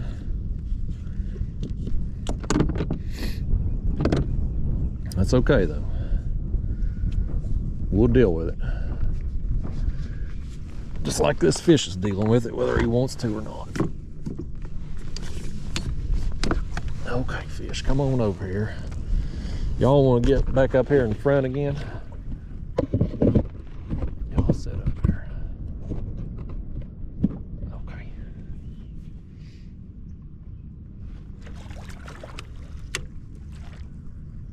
Come here, fishy. It's another good one, buddy. This is another good one. Let's see. Yeah, buddy. Oh, don't splash me. Okay. Got him. Oh boy, this has got a little weight to him too, don't he? Oh man. Y'all, this is awesome, man. The bites keep coming. They just keep coming. Let me get this out the way. I don't want to wear that hook. Oh man. Hold yourself up there, fish. Look at that one. Oh man. It's a good day, buddy. I love it. I talked about this, I think, on the carp trip, but like, you know, I've had these other YouTubers and stuff, they'll try to say like, well, Justin fishes all day long, you know, and puts these videos together like he's getting bit non-stop and stuff. And I'm like, well, I fish 4 or 5 hours, and when I do an unedited video, you see the fish I'm getting when I'm getting them. And days like today, which don't happen all the time, but boy, when they do, like, ain't no manipulating footage when it's raw and uncut, man. Days like today, when we're tearing them up, you just see it how it is, buddy. Like I said, days like this, it don't happen all the time. Boy, when it does, I appreciate every one of them, man. Whoo! We gotta figure out what bait we're gonna put down there next. Let's get you all back up here in the chest. I feel like I got a hair in my nose or something. I'm still struggling with allergies. Allergies in East Tennessee is pretty much a year-round thing. Some parts of the country, allergies in the spring. But in this part of the world, man, it's a 7-day a week, 365.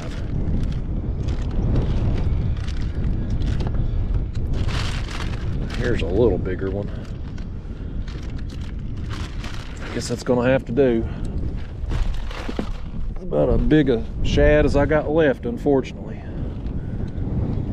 Well, now the wind's kicking up a little bit. I didn't think it was gonna blow this morning. I thought we were in good shape here, but either way, Mother Nature may be wanting to give us a little bit of a hard time right now, but by gosh, we're catching some fish.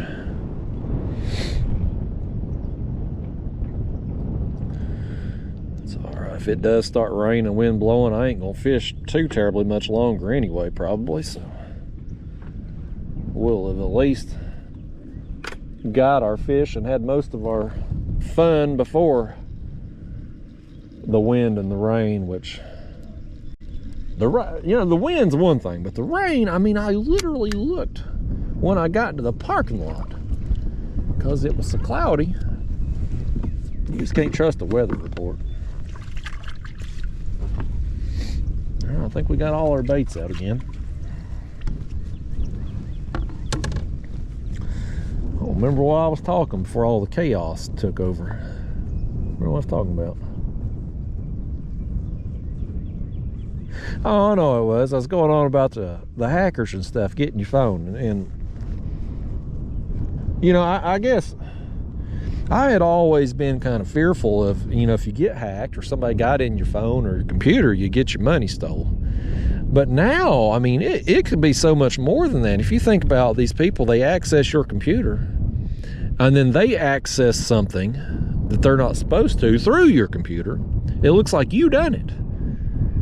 So you could end up going to the pokey for something that, you know, you take somebody like me, hell, I wouldn't know how to hack something. You know, I don't, it's all I can do to turn my computer on.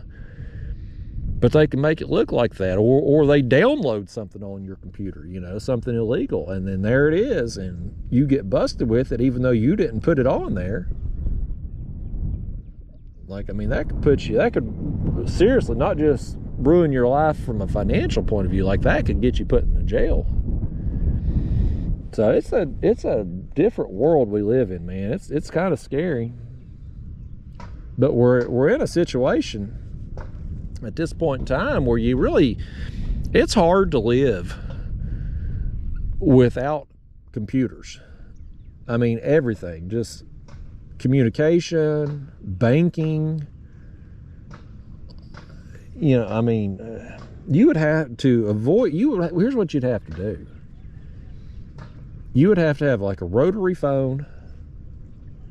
You would have to deal with cash, just in cash, no credit cards, no banking, you know, no bank account. You wouldn't be able to have cell phone, internet service, nothing like that. Like, you would have to keep your lifestyle very basic to avoid the risk of it. And boy, that's hard. That's hard in today's society. Especially, you know, a lot of these stores and gas stations and stuff don't even take cash.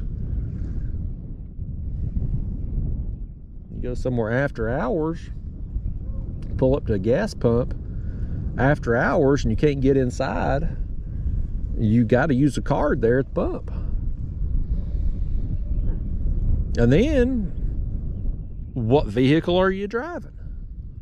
Is it a situation where your car could get hacked? You know, I've been fascinated with the Teslas. I've never driven a Tesla, but the whole, in theory, go with me on this. You know, aside from what you may think about Elon, just your personal feelings toward him, just go with me on this for a second. The whole concept of self-driving cars. Now, on one hand, it's kind of science fiction, a little bit scary. You're in a vehicle, weighs a few thousand pounds, and going down the highway 80 miles an hour, and you're not driving, you're not in control. A little scary. On the other hand, though, when you think about it from the perspective of just how people are, you know, they're driving down the road 80 miles an hour on their cell phone, or putting their makeup on, or eating some fast food dinner out of a paper sack or something. Do you trust them driving more, or a computer? Personally, I think I'd rather have the computer driving than some 16-year-old girl putting on her makeup, or some drunk guy behind the wheel out on a Friday night, you know. But if everybody had self-driving cars and that system got hacked, well, now you've got problems, man. They could shut down society. And so I think something like the self-driving cars and the Tesla, while good in theory, just aren't necessarily going to work out long term because of just humanity. You know, aside from all the lithium batteries and charging station, you know, forget about all of that stuff. I mean, that's a whole separate problem in itself. but just the concept of the technology in the cars, the self-driving features, and just you know, the technology needed to do that, especially with the roads always changing. You know, it's one thing when I seen the Google car a while back, like they're driving that car and they've got the cameras all over it where you get on, I guess they do it for like Google Earth. Like if you pull up an address, you can get the street view on there, and I guess that's how they get it. And I saw one of them a while back. And I guess they would have to kind of do the same thing with the self-driving features of these cars. But think about how many times the roads change. Well, maybe they're doing road construction and the lane shifts. You know, what would normally be northbound, you got 2 lanes northbound, two lanes southbound, but they're doing some road construction. So now you got 1 lane southbound, and the other southbound lane is now your northbound lane. Like, that self-driving feature ain't necessarily going to know that there's a water main busted and the county's out there and got the lane shut down. You know, like, it's not going to know that. And so you're going to have all these problems with it.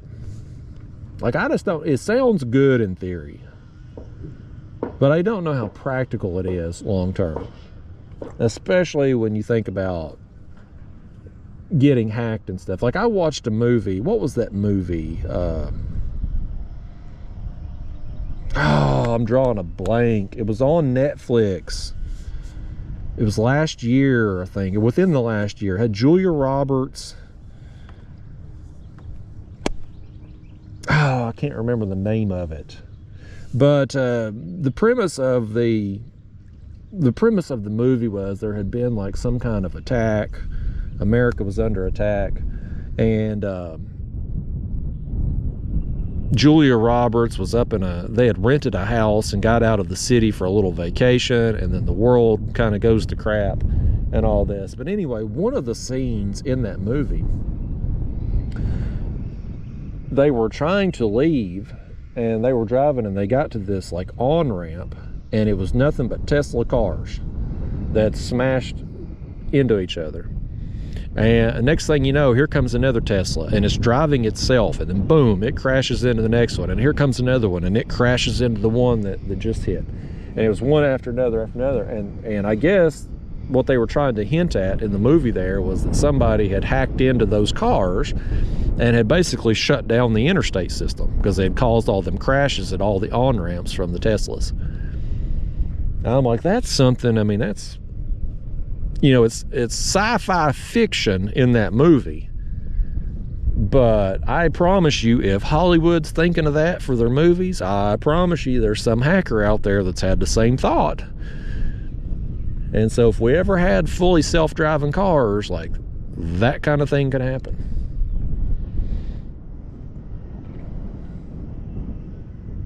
So I don't know, man. It's one of them things. It's one of them things. I'm always fascinated with technology. I love technology when it helps me accomplish something or do something and it works properly. But I'm also fearful of it in some instances too, with just how much information we give up. I mean, all these apps on our phone, they track our every move. I guarantee you, I don't know a damn thing about Mark Zuckerberg on Facebook other than the fact I hate his guts for what he's done to humanity.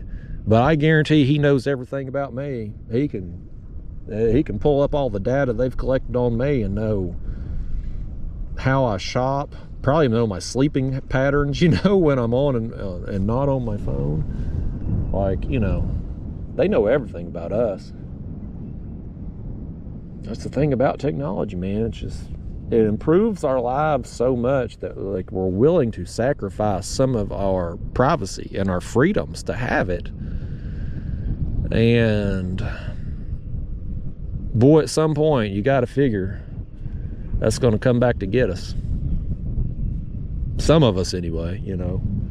A peon like me, they collect that data on me, they probably don't care.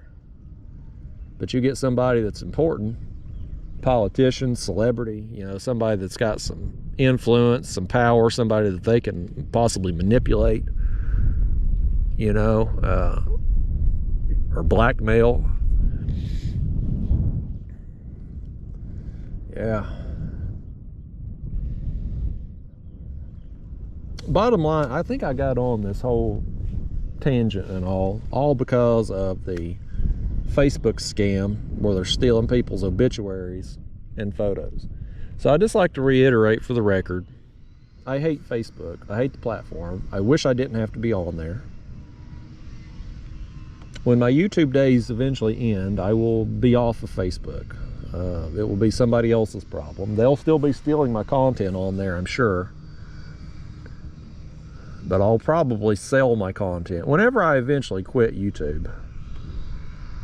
And that's hopefully a few years away. I hope I got a few years left in me on this, at least doing it at a high level, I hope. But if the day comes where I decide that it's time, I'm probably going to sell my channel. There are companies now that do this. They will buy your channels and they'll pay you, basically what they're doing is they're going to calculate your residual views and kind of project your forward, because like for instance, let's say today was my last video. You know, I something happens to me on my way home today, God forbid, and this is my last video. Well, my channel is still going to get views long after I've stopped posting. Like those residual views, you know, they keep coming in. So there's value in that, you know, for the next however many months, years that I would get views. And so what companies will do now, and they've created businesses around this, they'll take these channels, people that want to either stop making videos or, you know, they've cut back on it, whatever, and they will pay them a fee for the rights to the future earnings on their channel, and they'll buy their content library and, you know, all that. And so I was thinking about that, you know, just kind of looking ahead, like when my time comes that I don't do this anymore, do I want to have to stay on social media and be filling out copyright claim forms for all the people that's trying to scam and steal stuff? Or do I just want to kind of just wash my hands of it and let it be somebody else's problem? And I kind of think that maybe that's the route I'll go when the time comes. You know, again, I hope this is 2 or 3 years away. You know, I'm not trying to exit stage left today, but, you know, when the time does come, I think it would probably be best just to take the lump sum, whatever they'd want to offer you, and let them deal with all the BS of the thieves and copyright claims and all that. Let them deal with it, you know. That way you could just wash your hands of it and walk away. But yeah, there's whole businesses around that now. Like, that's a thing. And I'm sure they jip you, you know. I'm sure it's they're probably paying you a very low percentage up front. It's kind of like if these people that hit the lottery, they always offer them either a lump sum cash payment or they can get $20,000 a week for eternity, basically. And everybody always takes the lump sum payment, but in reality, if you took the weekly payment and you happen to live for, you know, a extended amount of time, it would end up being more money in the long run. But if I hit the lottery, you better believe I'm taking that lump sum payment too. You bet your ass I'm going to, because I mean, it's life-changing money. You know, my mom gets lottery tickets and stuff, and she buys scratch-offs occasionally, and usually birthdays, Christmas, stocking stuffers, she'll throw some scratch-off tickets in a stocking or something. But anytime the lottery gets up where it's record highs, you know, hundreds of millions, $1 billion, whatever they get up to, my mom's like, oh, you got to get a ticket, you know, it's a gazillion dollars. I'm like, but Mom, wouldn't it be better to buy a ticket when the lottery's at like $1 million? Because $1 million is still life-changing money. At least it is for me, and I'd imagine for most of you, like $1 million would change our lives. drastically, you know. You would think there would be better odds of you winning when there's less tickets out there having been sold. When it hits $1 billion and everybody's buying tickets, you know, if you do hit, you're probably going to split it a gazillion ways. But, like, you know, the lottery, the odds of winning is so slim anyway. We got better chance of it raining on a day like today when it ain't supposed to rain. This fish is working this bait right here. Does he have? Oh, this one. Oh. We had 2 rods get hit. Now, I'm wondering if this one here don't actually still have it. Nope. You know, back rod got hit too. The wind has kind of got us cattywampus right now. So here's a situation like I was talking about earlier with like the spot lock. So the current's coming this way. The wind has continued to pick up, and now it's blowing out of this creek. So the spot lock is turning the direction of the strongest force, which is currently the wind. So our back line over here is going under us this way with the direction of the kayak. And that's one of the reasons why, honestly, I like suspending baits too. I mean, aside from just the fun factor, is when this happens, it don't matter which way you get turned because your lines are vertical. They're straight down under you. Whereas if you got lines cast off like we do here behind us and you get spun around all cattywampus, you got problems. The person that asked me a question in the comment box the other day about your kayak swaying. And I don't get a lot of sway in the kayak unless I'm fishing in, you know, fairly fast current. And you can put out a drift sock in that situation and help with this back and forth sway. But it don't really matter if you're suspending baits under you, because if the kayak does move, your baits, they're not getting drug across the bottom there. You're not risking getting hung up because you're just fishing right under you, and the baits are up off the bottom 2 or 3 feet. So my wind has picked up though. It quit sprinkling. I'm gonna have to make a pretty good run to get back to the car when I leave here, because I did put in at that boat ramp upriver from here, which it's a pretty nice ramp. I mean, it's concrete and all that, but for fishing where I'm at today, it would have been better to put in right there. And had I known the current was only going to be about 1 mile an hour, I would have totally just used that launch and come out here in my pedal kayak. But you don't know what you don't know, and I did not know that the current would not be faster than it is. And looking out, TVA, you can get on the TVA app. Another perk of technology. TVA has an app to tell you the projected current flow. And it looks like it's going to be significantly decreasing in the next couple days. So today, with the current like it is today, it'd probably be half the speed tomorrow. Although, again, tomorrow the weather's supposed to be questionable. So if I do get to fish tomorrow, it's probably going to be an ultralight trip somewhere close to home. Probably like that the next couple days. Later in the week, the weather's looking good, so hopefully I'll be able to get back on the water. Hopefully then too, I'll be able to get skipjack in the places I've been getting them again, and be able to come back out catfishing with some quality cut bait. We had the quality live bait today. We needed some quality cut bait to go with it. I still feel good about it today, man. The success we've had, the number of fish, the size of the fish, I mean, we've had a good day out here. It's a good trip to me.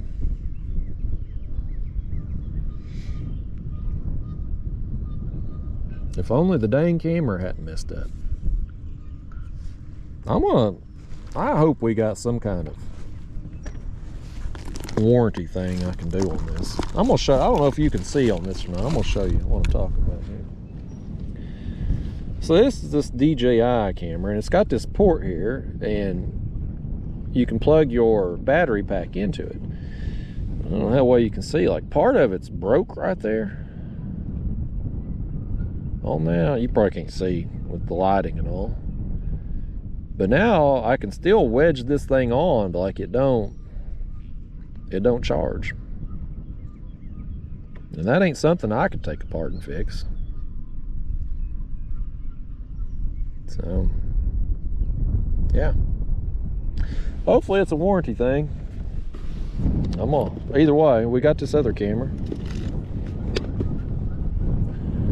Using this GoPro though, you know, I can't hook up that Bluetooth microphone to this camera, and a day like today won't matter because it's comfortable temperature out and cloudy. But you get a day that's super hot or sunny, this GoPro camera overheats something terrible. GoPros are notorious for it. I saw a GoPro stock recently. It was like $1 and change. And I was like, man, I wish DJI would buy a GoPro. That way you could have the... You know, I talk about wanting kayaks made for kayak catfishing. If I could take my choice of having the perfect camera or the perfect kayak, I would choose the perfect camera. Like, I can deal with the kayak, you know, I can make do. But these cameras, man, I would love to have GoPro quality footage and the GoPro app and have all the other features that DJI offers. Yeah, it's like, that's what I want. It would make life so much better.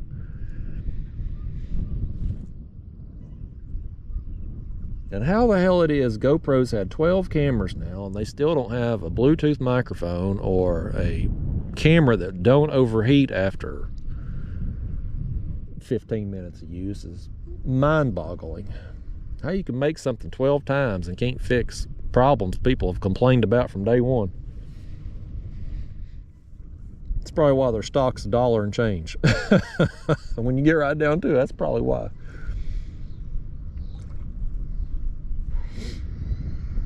That fish is up there hitting that rod, man. We might get us another one here in a second.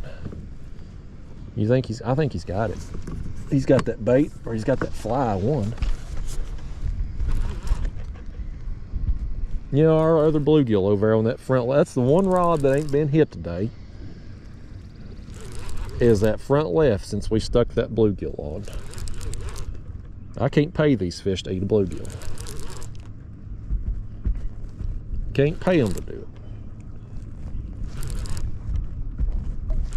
This is going to be a small one. Yeah, he's got the cut bait hook. I thought he might have been a fly fish potentially. He's small, but I think he's still bigger than the flathead. The smallest fish of the day is going to end up being the flathead. It was nice to get a flathead though. Boy, he won't open his mouth. There he goes. I'm honestly surprised with me having fished down here some lately. Get out of here, blue kit. I really thought we would bust a flathead at some point through here. Like, get a big flathead moving in and out of these creeks. Like, I catch a lot of flatheads through the year, all seasons really, suspending baits in places like this. And the fact that we haven't is just kind of puzzling.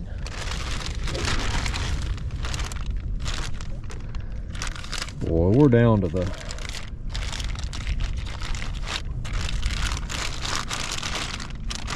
Yeah, we're down to the small stuff now, folks. I got a bunch of them, but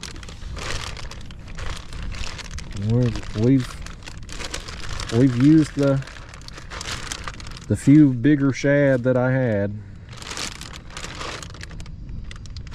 Crap.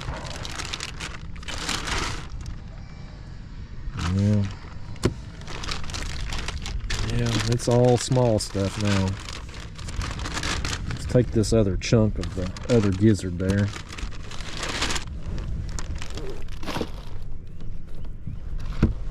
I told you, y'all should have brought some bait with you today. Here I do. I supply the gear, everything, baits and hooks. I can't get y'all to bring any bait with you.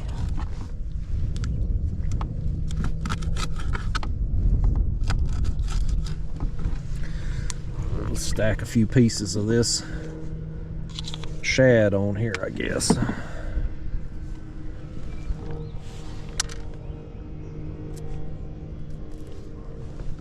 Put all 3 of them on there. Top it off with that head. Try to just make a small bait. Try to make it a little bigger. Down it goes.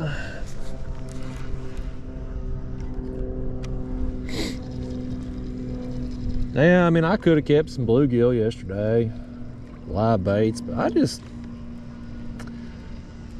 I know I hear people tell me about it in the comment box, how great a bluegill is for catfish bait.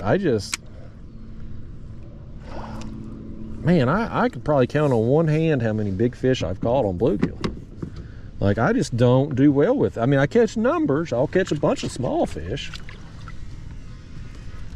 And I wish it wasn't the case. Like, I love catching bluegill, and my regular viewers, you know, my ultralight videos, I love catching bluegill. Like, I mean, I love it. They're one of my favorite fish to catch. And it would be so much more convenient for me if I could rely on them as bait.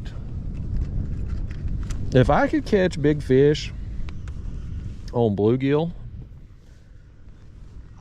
I probably wouldn't spend very much time skipjack fishing, just because I love bluegill fishing. You know, I love the ultralight. But it's just, most of the time, like, I rarely even keep bluegill anymore. Because, well, I end up in situations like this one up here, this live one we've had up here for a couple hours it's been on now. I ain't been messed with. Our other bait's getting hit. Not the bluegill. It's just, you know, every body of water is a little different.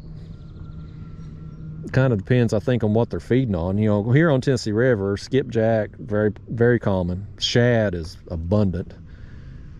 So I think they're probably eating those baits more frequently. If you go to a place that maybe don't have shad or don't have skipjack and fish are eating bluegill more often, well, it's probably going to be a better bait there. Got to use what the fish are eating. But I mean, you go back all the years I've catfished, and I've used bluegill a lot just for convenience sake when I haven't been able to get nothing else. I could probably count on one hand how many big fish. I mean, it would be single digits. They just don't happen often.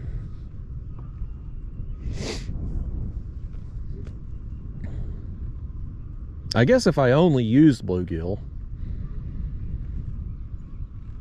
the likelihood of catching a big one would go way up, because it'd be the only option they had. If you put enough time in and right place, right time, and that's the only one they have to pick from, maybe you'd have better success. But if I'm able to catch something different, I'd just soon use it.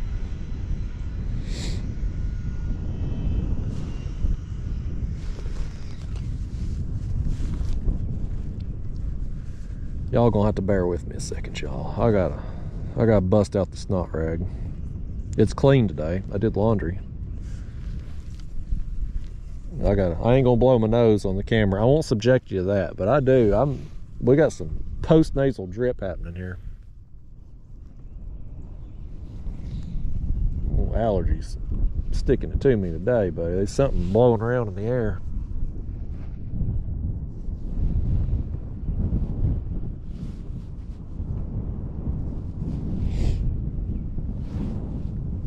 That wind is blowing my I'm trying to get my handkerchief up here up my nose.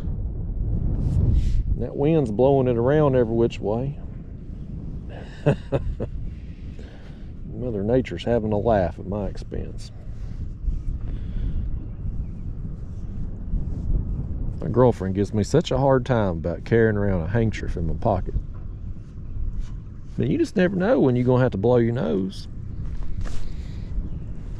I don't see nothing wrong with it.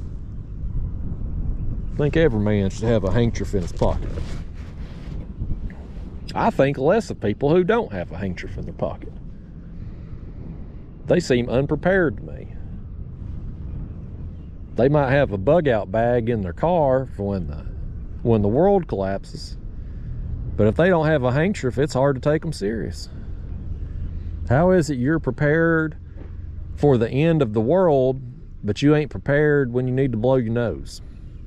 You know what I mean? Like, it's hard to take you seriously. If you're not prepared for the little stuff, how are you supposed to be taken seriously as being prepared for the bigger stuff? I may not be ready when the zombie apocalypse hits, but by gosh, if I got a sneeze or some pollen gets up my nose and makes it run, I'm ready. Every day I'm ready.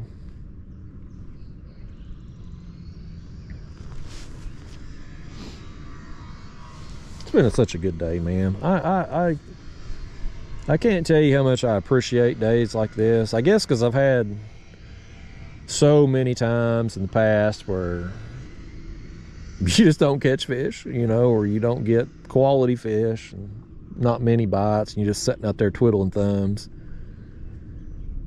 When you have days like today where it really comes together and you get big fish and you get a lot of fish and it's just steady action, you know, I appreciate this, man. I love it when it's like this.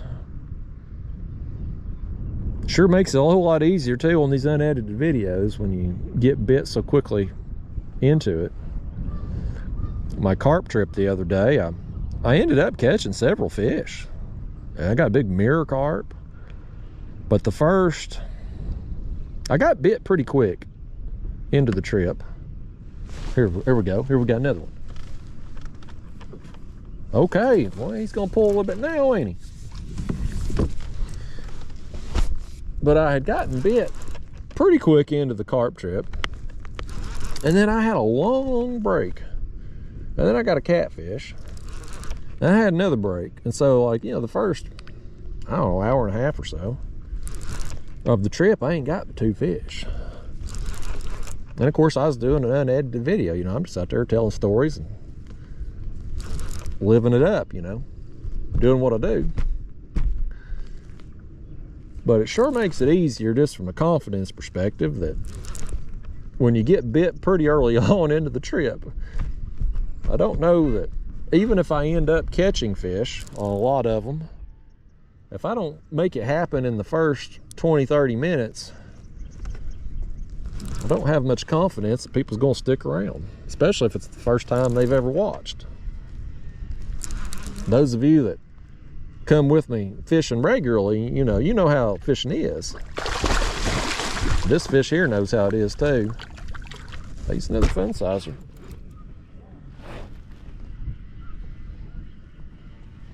Come up here, fish.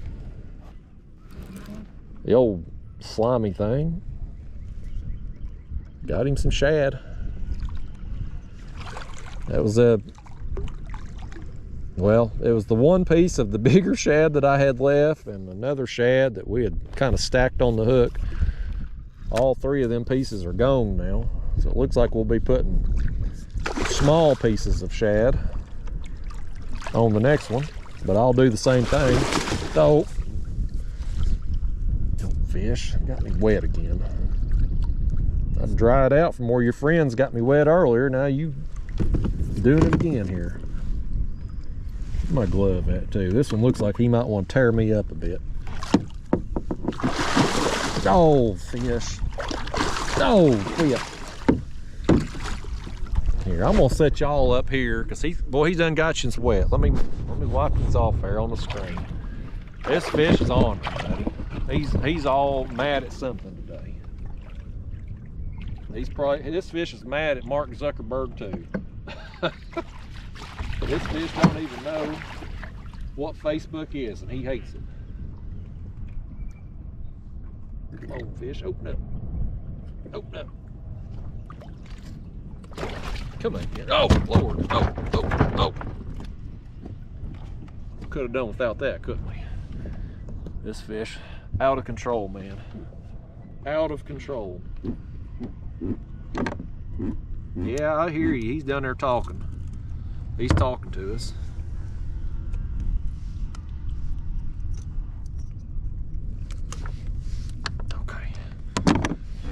Told you I was gonna hold you up, fish.